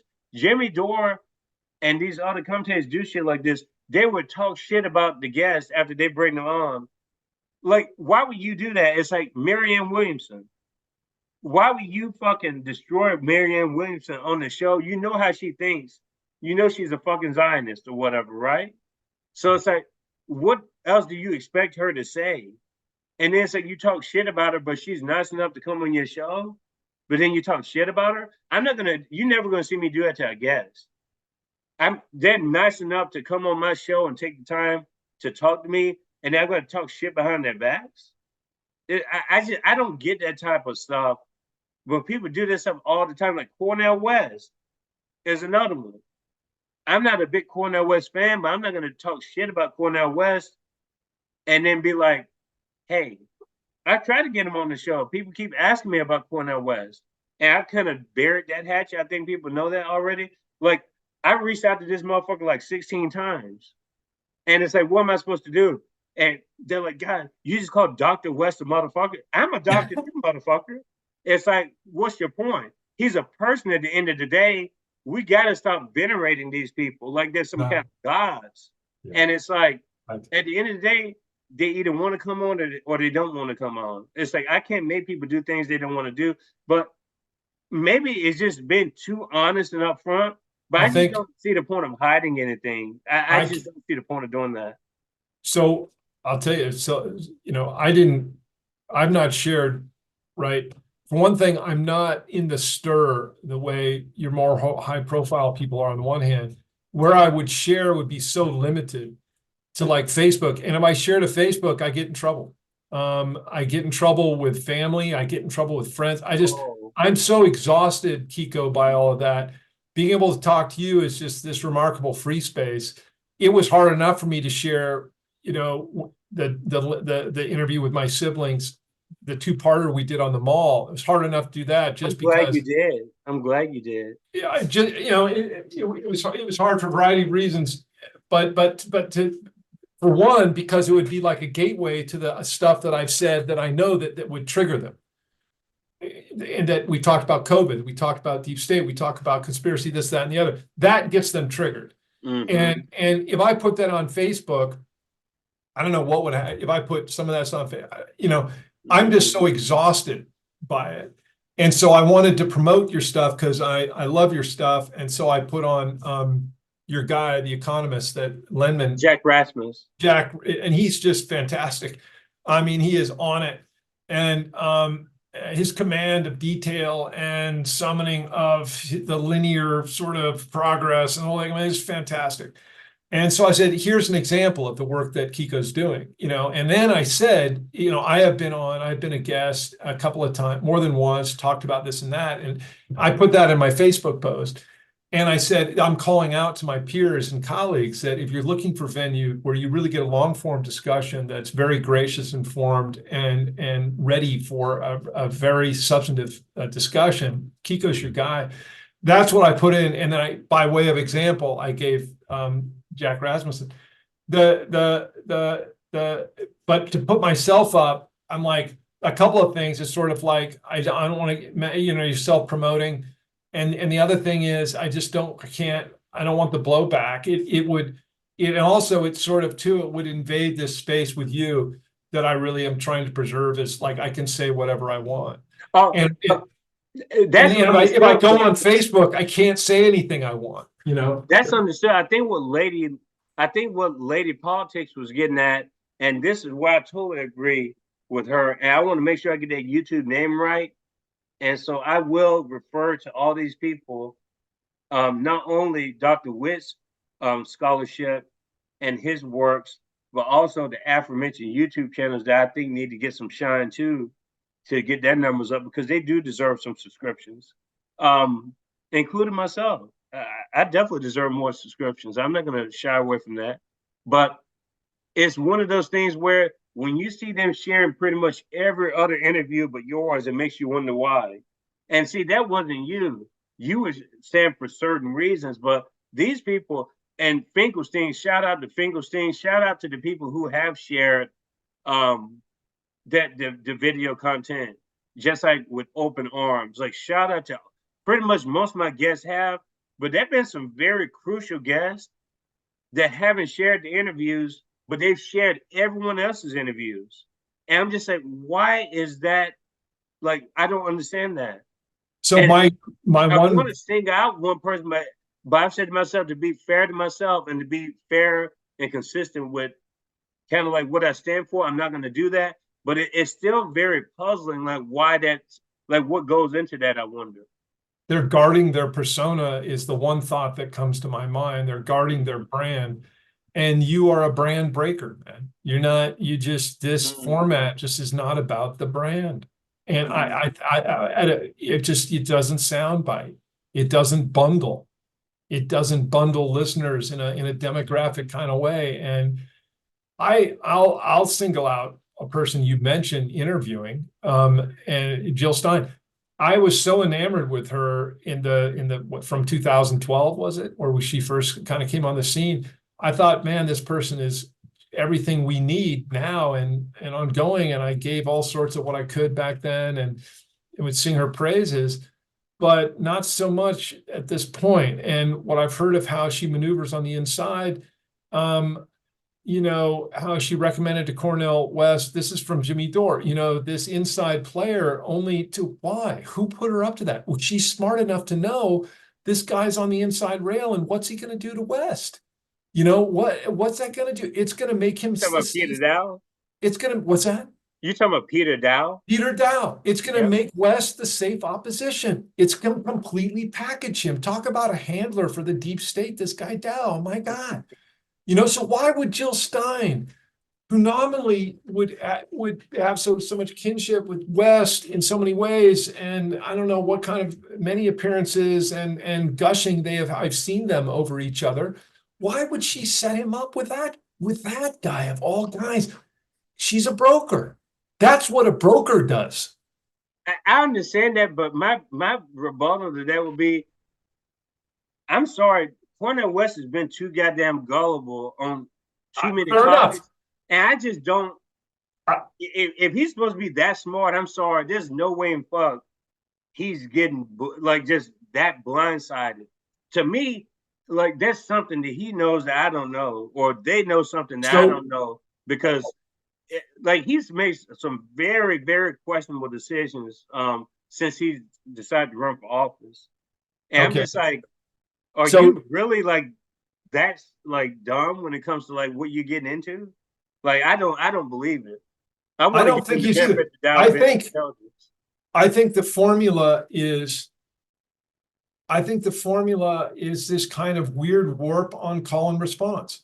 I think that it's these high profile, anomaly, as it were, black, you know, are in the playbook of all of them are in the playbook of Oprah, and the fuck, you know, the playbook is get a load of my talent, get a load of my genius, and I can make this here blackness work for you.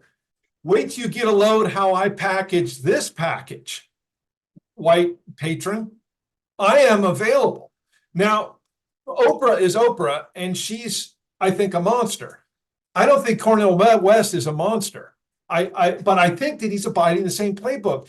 He is signaling the market the way Van Jones, who I just think is a complete sellout. If he took Bezos' money, he's a complete fucking sellout. Now, he wouldn't see it that way. But I think with Cornel West, it's different.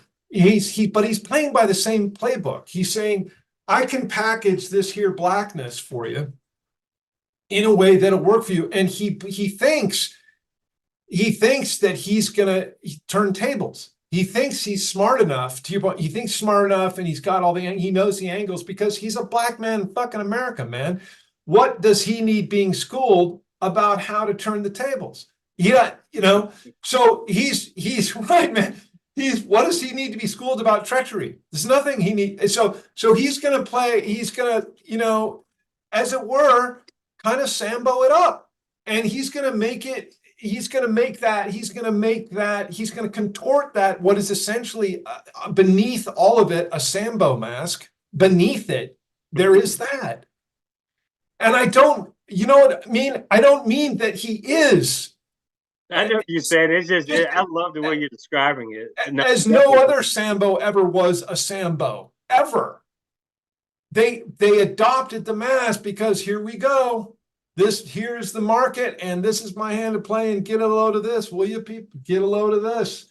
And that's it's just, and I think that Wes probably thinks he's going to turn the tables in weird, wonky, warped ways like Trump, in weird, wonky ways like any other player before the empire winked and nod Saddam Hussein. The list is long, man. Gaddafi, the list is long. Who winked and nod, I'm your guy to play with here. I know, and they know treachery, and you can't. Bin Laden, God forbid, Bin Laden. Bin Laden, they know. And then there's the turning of the tables. What's his name in Panama?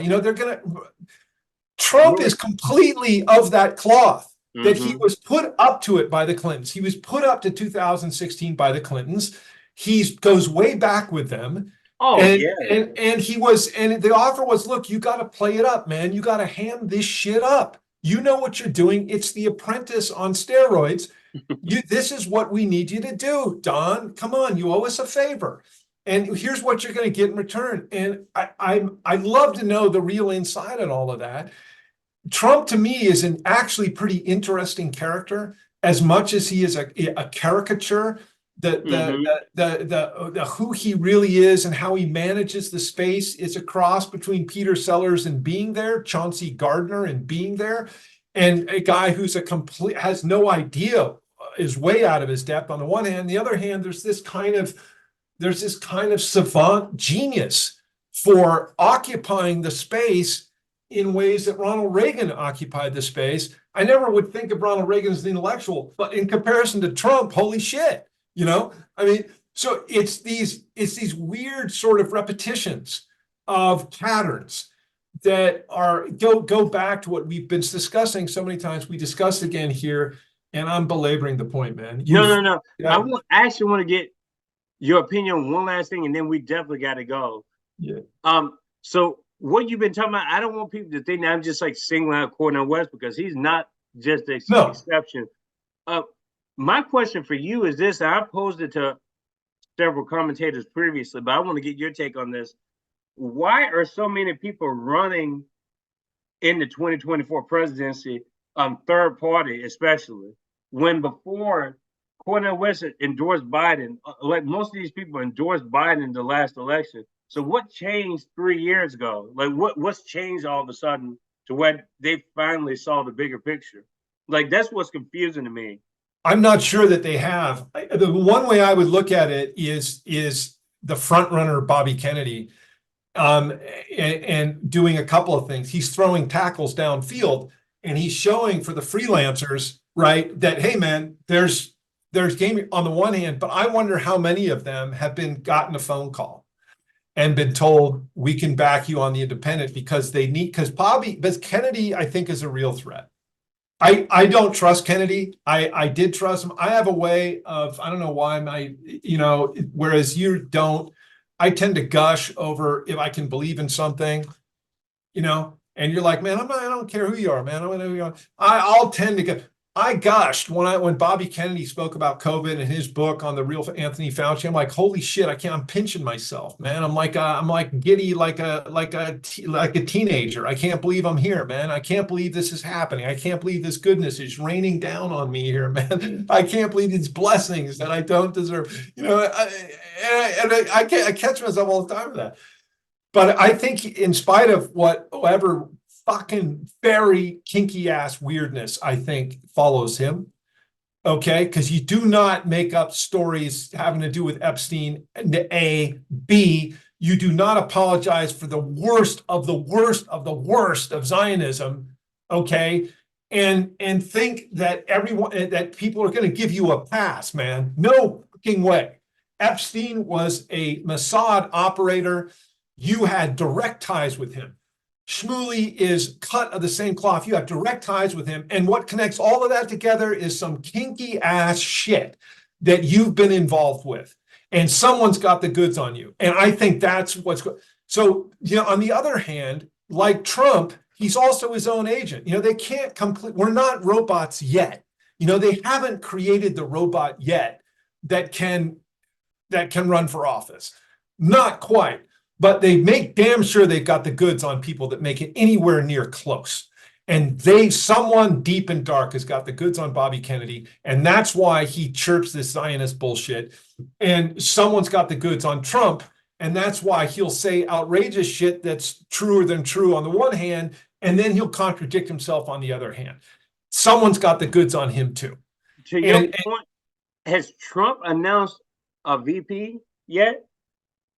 No, no. He said I that's got but a conspiracy. I believe that it's either going to be Tulsi Gabbard or I believe it's going to be RFK. I believe RFK is going to make. I think something crazy is going to happen this summer. It may not even be that much longer. It may be another month and a half. And that means a major announcement and a shakeup. And I think it's going to shift something completely.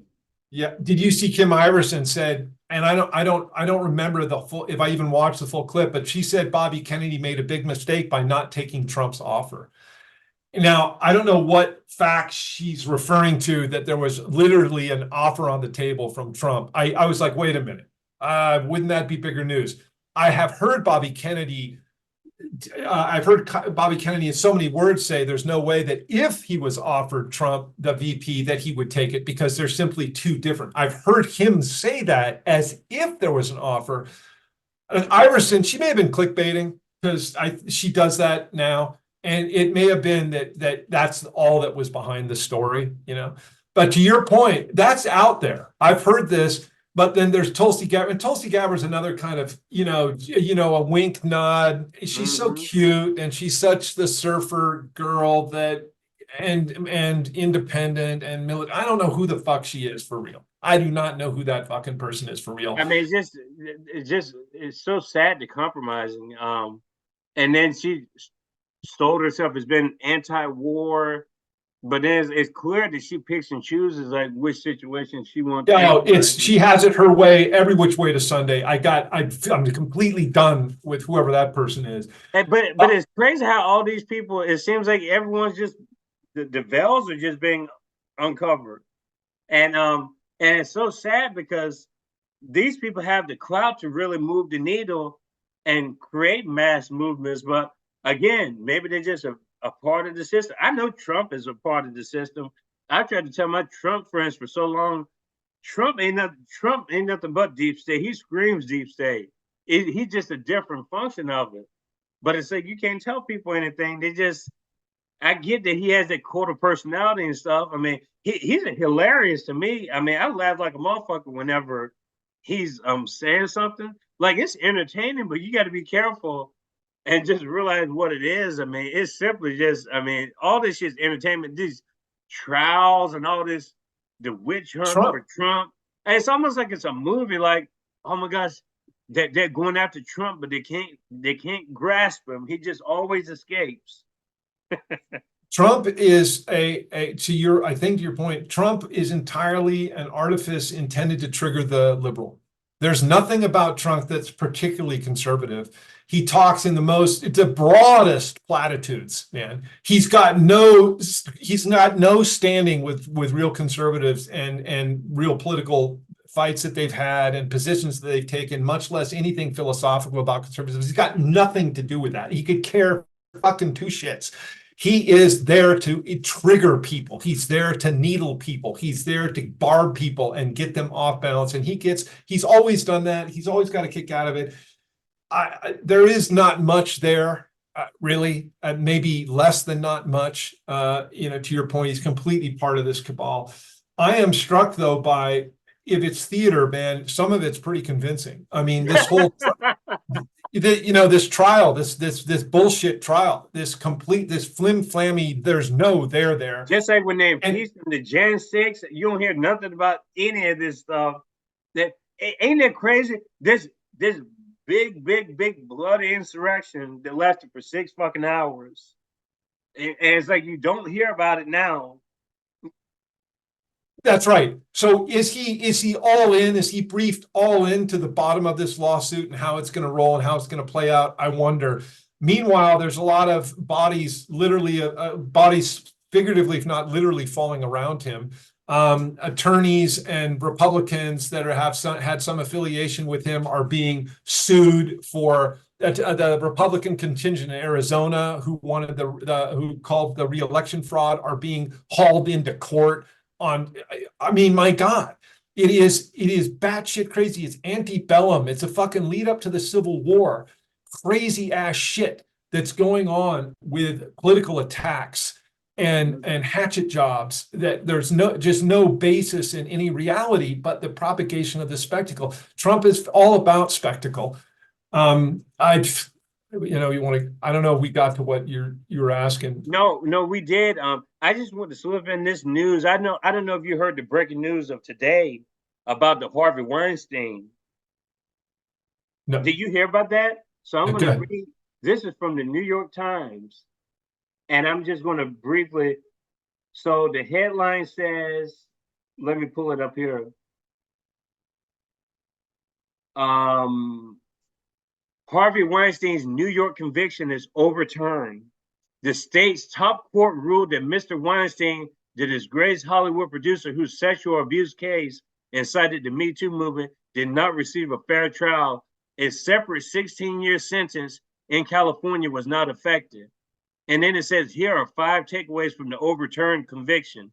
In a 4-3 decision on Thursday, New York's highest court overturned Weinstein's 2020 conviction on felony sex crime charges, a reversal that horrified and dismayed many of the women whose decision to speak out against Mr. Weinstein, a prominent Hollywood producer, accelerated the Me Too movement.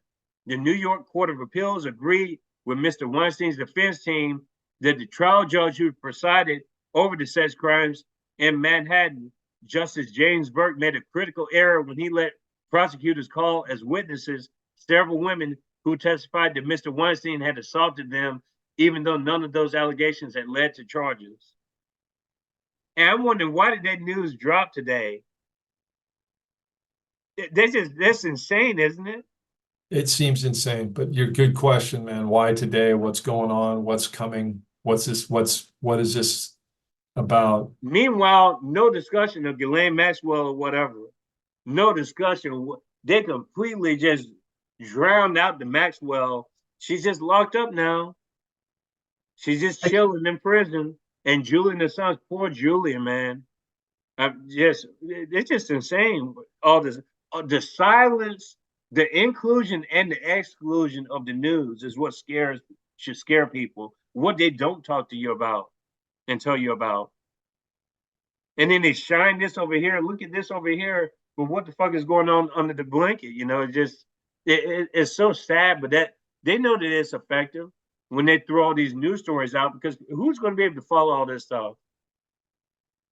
I'm going to get the last question into you. Getting back to the election, what do you think something's coming in the summer, some summertime surprise shakeup in terms of with the possibility that Kennedy would jump on? I don't, or no. That's going to have to be some sort of a shakeup. Now, I'm shocked that the Democrats have went all in on the Biden train. Like, I'm so shocked. Like, call me crazy, but I just thought that they would have done something differently with that strategy. Kamala, I've never seen a vice presidential candidate almost seem non-existent. They're so unpopular. It's almost like she's just a phantom presence. Yeah. And Biden, his cognitive decline to me is just, I mean, how can anyone hide it at this point? I mean, it's crazy. It's I mean, crazy. do you see the stuff when he was talking about the cannibal comments? No, Oh my gosh, please type that in. Joe Biden and cannibal. Oh gosh. Just I've heard reference to this as just unbelievable, a man. new low, as a new low Can't for make it him. up. Just when you thought it was bad, it just can't get any worse. That's definitely going to be, there's always a surprise. Whether it's these campus protests are going to get bigger. I mean, Gaza and Israel already started back in 2023.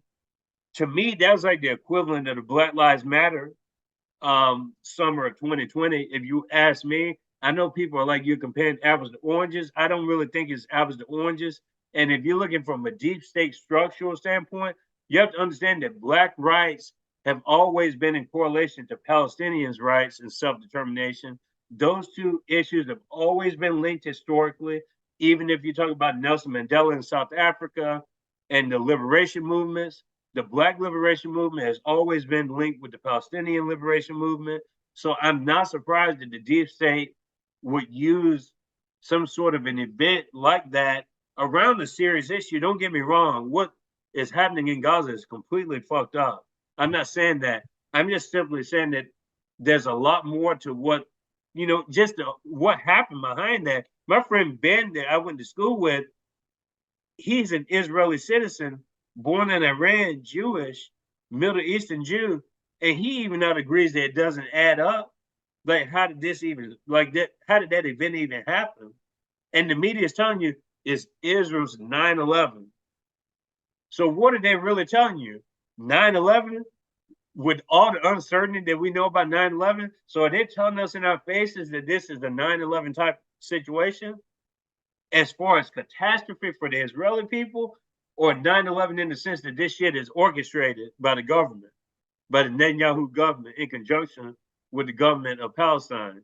I don't know, but it's just like they do that on purpose because they make you think and they spin the wheel every time you try to, get on the wheel of fortune thing. You try to get the free spin, but they fuck around and give you a bankrupt. That's just the way they do it. Spin around and give you a bankrupt. Yeah, I mean, what can you do? They're controlling the wheel, so I mean. Speaking of which, and to your point, man, we can keep going and going. But you're the guy that you had on, and again, it's with no disrespect, I'm simply losing my capacity to recall names. He was the guy you interviewed, just savant about the fraud of sports competition, numerology of the gaming on sports. Oh, Lobo. Holy, Lobo. I'm like, man, I got to finish that interview, but I'm like, so this is the type of thing. If I show it to my friend, that it's a black man saying this is more palatable to white liberals than me as a white guy saying it. They'll kind of go, right? They'll go, and they'll try to figure out how they need to listen to a young black intellectual giving his take on get a load of these patterns. You can't you can't make this shit up. You just can't make this shit up. His command of that reminded me of the esoterica of the Freemasons, and he is savant, honestly. I have to go back to that interview. But again, I interviewed him twice. He's a really interesting person. He lives in Knoxville still. He graduated from the University of Knoxville. My partner loves the Super Bowl champs. All right, and particularly the quarterback. Oh, Mahomes. And she says she loves football, and she'll tell me how you get his style, his moves. He looks like he's moving slowly, but he's actually just sort of. And to hear Lobo deconstruct this and say, look to the side of guys that let him off, that were going to that had a clear tackle and didn't do it. I'm like, holy shit. How? And I believe, I absolutely, I don't. If they can orchestrate something like 9/11, of course they can orchestrate a football game. Of course. Of course they can do this. Of course they can be choreographed.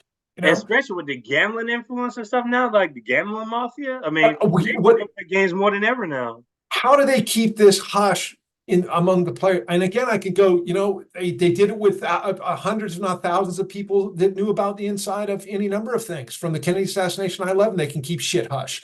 They kept the Manhattan Project hush. So these players got a lot of skin in the game in all sorts of ways, and they got money, they got a whole bit. So, but how do they answer to their family who says, "Fucking threw that tackle, man"? Yes, you did. I know you did. Come on. You can't. How do they go back to the hometown team of family and kin with a straight face, or do they? Do they not go back because they're in danger? And all of them are in danger, like anyone who knows an inside story is fucking, and who can speak to it is in danger. It's like the slaves that built the fucking Egyptian pyramids. They're all killed because they know the secrets, And it's like, but of course those guys are going to keep quiet, Of course they're going to spin the conversation. But I'd have to look at the real to what Lobo was talking about and see it myself. I can share some clips. It's so sad how I played sports before. And that just some of these things are just unnatural as hell. I mean, just tackling your own guy, like just crazy, like helmet to helmet and stuff, like tackling your own person. Holy There's shit. clips on the internet, the ball sticking to the glove, like the glove is like a human being. Like the football just sticks on the glove without explanation. And you can tell that they're conscious of it because they won't keep showing the replay. They just keep it going like, okay, whatever.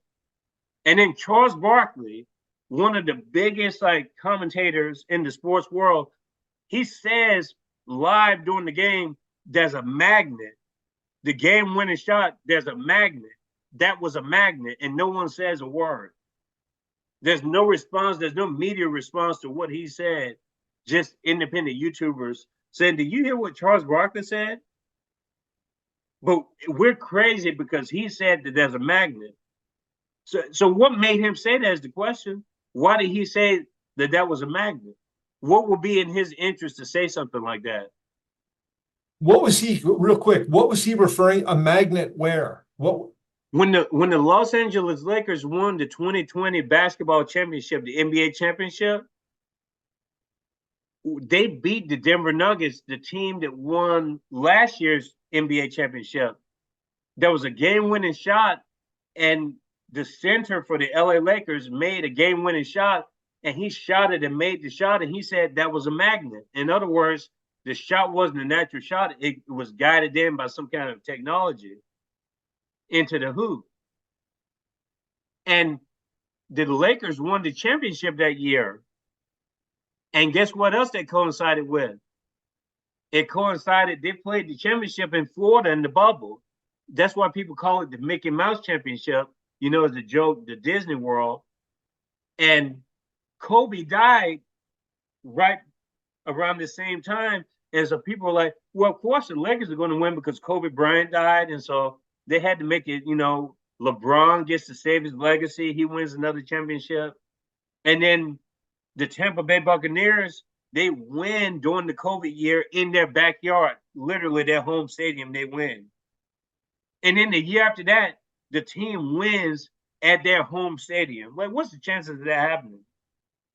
It's just, at some point, it's like it can't be coincidence. But people just aren't piecing the stuff together. So it's not just government, it's not just politics, it's sports, and everything is just so corrupt but it's television at the end of the day. It's television ratings, revenue, all these different. So there is a correlation. You might be worth for you seeing Rollerball with James Caan. Rollerball. I think I've heard of that movie. I need to watch that though. I need to watch that. So as with sort of the Truman Show, The Matrix, there was Rollerball and Slapshot. And I don't know if they were at the same year, but Slapshot is a comedic, dark comedy, you know, story. It's a Paul Newman at his peak, where he plays the coach of a failing hockey team, and in a city, in a steel belt city that's hemorrhaging jobs and poverty's on the rise. And what are they going to do to keep people in the stands? They've got to become spectacle the way talk shows became spectacle, the Maury Povich model of talk shows. So long before that happened, Slapshot was on it, right? The way that the film Network was on it, also very important film. But Rollerball was science fiction, where they had to create the fiction that this was actual sport and not something that was completely scripted. And so along these lines, what Lobo's getting into, I love Barkley's. I feel like that guy is his own fucking man, and he always has been, and uber fucking talented ball player, but fucking laser sharp, not, you know, writing his own score. And so when he says, this is a guy who knows a ball trajectory, okay? And if he says that ball was a guided missile, I'm going to fucking believe Barkley, you know? But he hasn't said anything, comments like that since. It was a slip.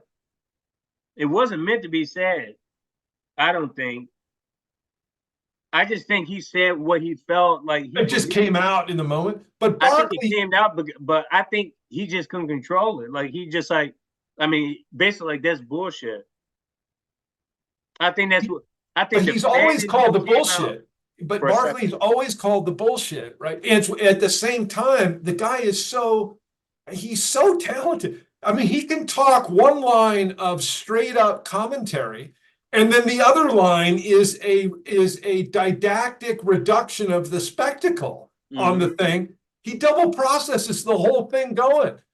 I don't know anyone else that can do that, right? So I can't imagine that he wouldn't know what he's doing. It may be that it just kind of came out, right? Because we're all human and we can be spontaneous. But Berkeley, man, he is so methodical. To say something like that, I mean, was a and to say that, and so it raised all types of eyebrows in the, and you know they have sports channels like Lobo, but Lobo does other stuff too. But there's similar channels to Lobos that highlight these indiscrepancies and everything else. It shows everything, just nothing makes sense. He has videos that show them putting like things in the balls, like just like the manufacturers and everything. I mean, it's all documented, but it's just like, why is that such a stretch to think that the leagues wouldn't do something like that? That's the thing, to promote certain people. Nothing's more dangerous than to blow up the mother of all symbols, which is athletic competition. Because that is supposed to be the iconographic gold standard of reward by merit.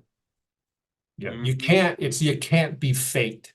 It couldn't possibly be rigged. It couldn't be this, couldn't be that. And fucking talk to Olympic competitors about all the ways in which the competitions are rigged, you know, about the ways in which there's no getting right.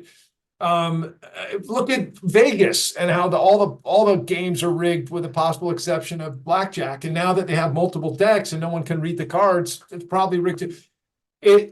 Why wouldn't we? Comes back to us. Why don't people want to ask? Why are people so gratified by being befuddled? And there's a payoff, right? That's a Skinnerian contribution, behavioralism. There is a reward schedule that they want to be able to count on. And Slavoj Žižek, the Yugoslavian theorist that was so vogue and it was such the dandy for several years ago, would get into, you know, I can't remember how he phrases it, but don't fuck with the schedule of my pleasure. You know, if you really want to get people pissed off at you, you disrupt the coordinates of their pleasure. You jack up the coordinates of their feeling good. You don't get people pissed off at you by truth or this or that or the other. You really, how you get people pissed off is the coordinates of their pleasure. Because at some point, the truth can be reduced in all sorts of ways and fragmented and fractured, and it's a fractured fairy tale. But pleasure has very particular and precise nodes and circuits, and it's our homeostasis. It's our why we try to do anything. It's why we exert. If you can fuck with that, you know, that's revolution. That's revolutionary. And this gets back a little bit to part of our discussion. Is Jimmy Dore really messing with the coordinates of one's pleasure?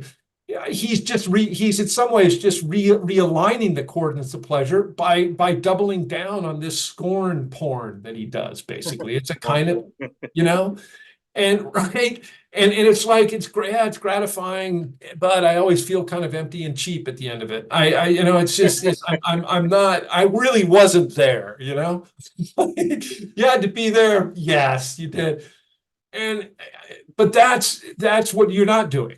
That's what you're not doing. And disrupting those coordinates and realigning in ways that sustain possibility is why some people aren't going to post you, because it just doesn't bundle well. It doesn't algorithm well. It doesn't algorithm at all to have a conversation.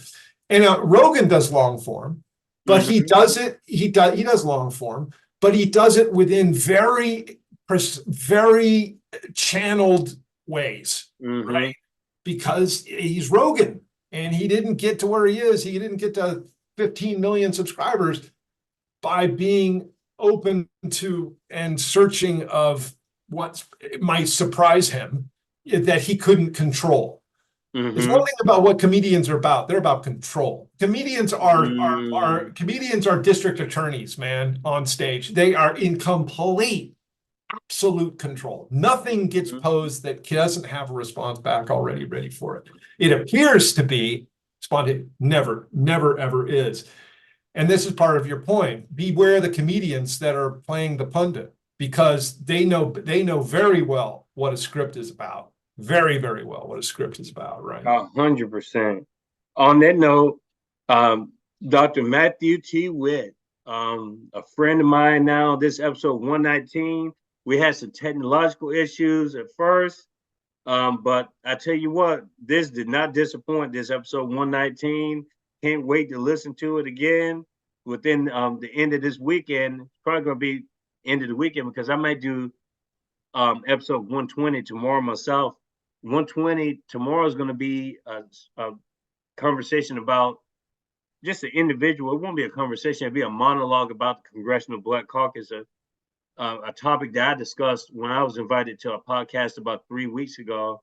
So I'm going to expand on that some and talk about the Congressional Black Caucus, how it changed from its original inception, and maybe highlight a little bit about the 1994 Violent Drug Enforcement Act, known as the Crime Bill, the Jim Crow drug crime bill, and just kind of like the history behind that. That is what people can expect tomorrow. But this episode 119 was wonderful, and I just want to ask Dr. Witt if there's any final words that you have for me or my audience. And we can't wait to have the next conversation with you. And thanks for coming down to the show again to make this an unbelievable episode. My pleasure always, Kiko. I pity the guy that's got to edit this. All the glitches. That's about all I can say. I do want to repeat again. For your type of audience, this book, they can still get it. It's now this notion of conjuring. I've used that in a title of a paper myself. This is from 2005 in a paper that I wrote with my dear colleague Lance Haven Smith, Conjuring the Holographic State. But that conjuring, that fabricating, that manufacturing of all things, that Hitler himself was puppeteered in ways by Western powers that read the threat very clearly after Franco-Prussian War, and how that speaks to all things free thinking and Kiko's forum. I would love for your listeners to consider on their reading list. 100%. And I'm definitely going to get that book. Since you mentioned it, I didn't even plan on talking about that topic the way I did, but it makes total sense. That title seems like it's probably touching on some stuff that we probably mentioned during the course of this interview. So I'm definitely going to get that book, and also the Agnotology book I'm going to get. And maybe we can explore those aspects and topics the next time we come around onto the show. Beautiful people. Month of May is going to be an unbelievable month, jam-packed with guests. June is probably going to be much of the same. I may take a break in July, but it's going to be a busy period during this period of Kiko's Freethinkers Forum, but I wouldn't have it any other way. It takes a lot out of me. I mean, I do work jobs on the side and stuff. I'm going through a lot right now. Not bad going through, but just busy, honestly. Just having a family, having kids and everything else. But it's worth it, and this forum was honestly inspired by my best friend, and so it will only be right to keep in line with my best friend, Asa Williams. He would have wanted me to keep going with these episodes, and so that's what I'm going to do. So money's not even really the motivation, but just having that, memory, keeping him going, because we had these kind of conversations, and I think it's effortless, honestly, because it's just like talking to one of your friends, but on a personal level and trying to learn along the way. But again, unbelievable episode 119. I laughed a lot. I don't think I've cursed as much ever on. So I hope I don't throw away too many people with this episode. Like, oh God, he's cursing too much. But I will say that episode 91 was an interesting episode with Dr. Shiva Ayyadurai. Dr. Shiva will curse. I'll just tell you all that if you're interested in that episode 91. Oh my gosh. But Look. I wasn't doing the cursing when he was, but this episode I cursed a little bit more than I normally do, but it was fun and exciting. And I can't wait to have another conversation with you down the road. Beautiful people, take care of yourselves, and we'll talk to you all soon. Cheers, everybody.